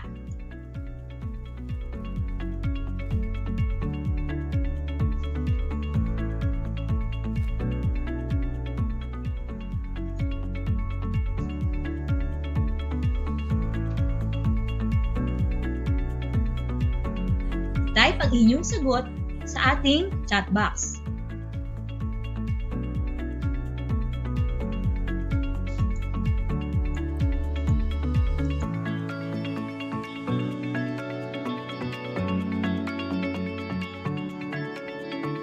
Magbabasa ako ng comment mula sa ating FB Live at sa mga nagte-text ngayon. Basahin natin ang inyong mga sagot. Ayon kay Stephanie Joy Sanchez, pumapayag po akong magpabakuna upang makaiwas sa COVID-19.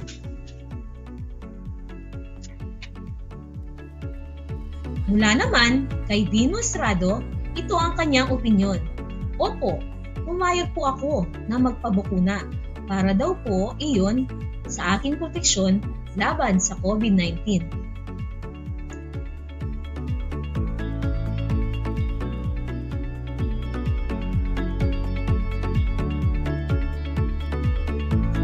Ito naman ang opinyon o reaksyon ni Alex.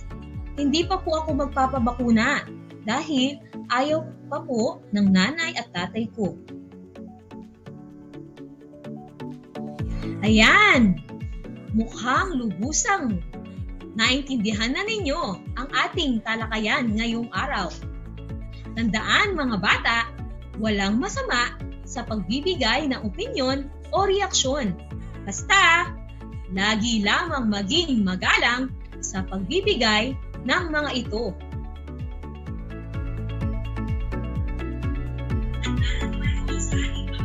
Isang leksyon na naman ang ating natapos. Upang mas maunawaan ninyo ang ating aralin ukol sa paggamit ng pangkahalatang sanggunian sa pagtatala ng mahalagang impormasyon tungkol sa isang issue, buksan ang inyong module sa pahina bilang 1 hanggang 3. Nakalakip din dyan ang isang sanayang gawain sa pahina 3 hanggang 7. Maaari ninyo itong sagutan at gawin upang mas mahasa ang inyong galing.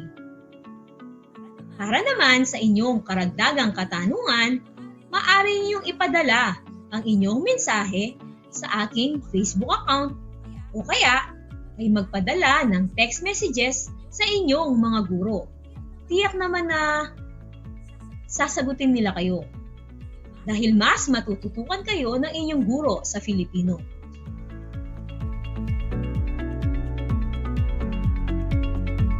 Siguraduhin tumutok sa ating paaralang panghimpapawid.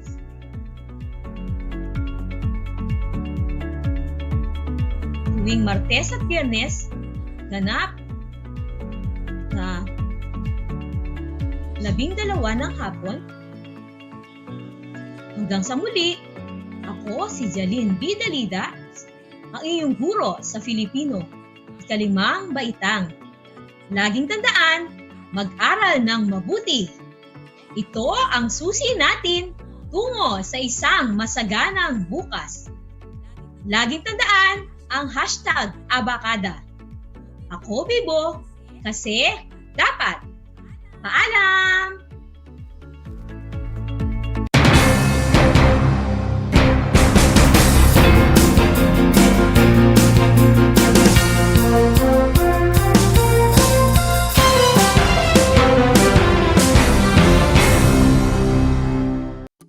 Kumusta mga giliw kong tagapakinig?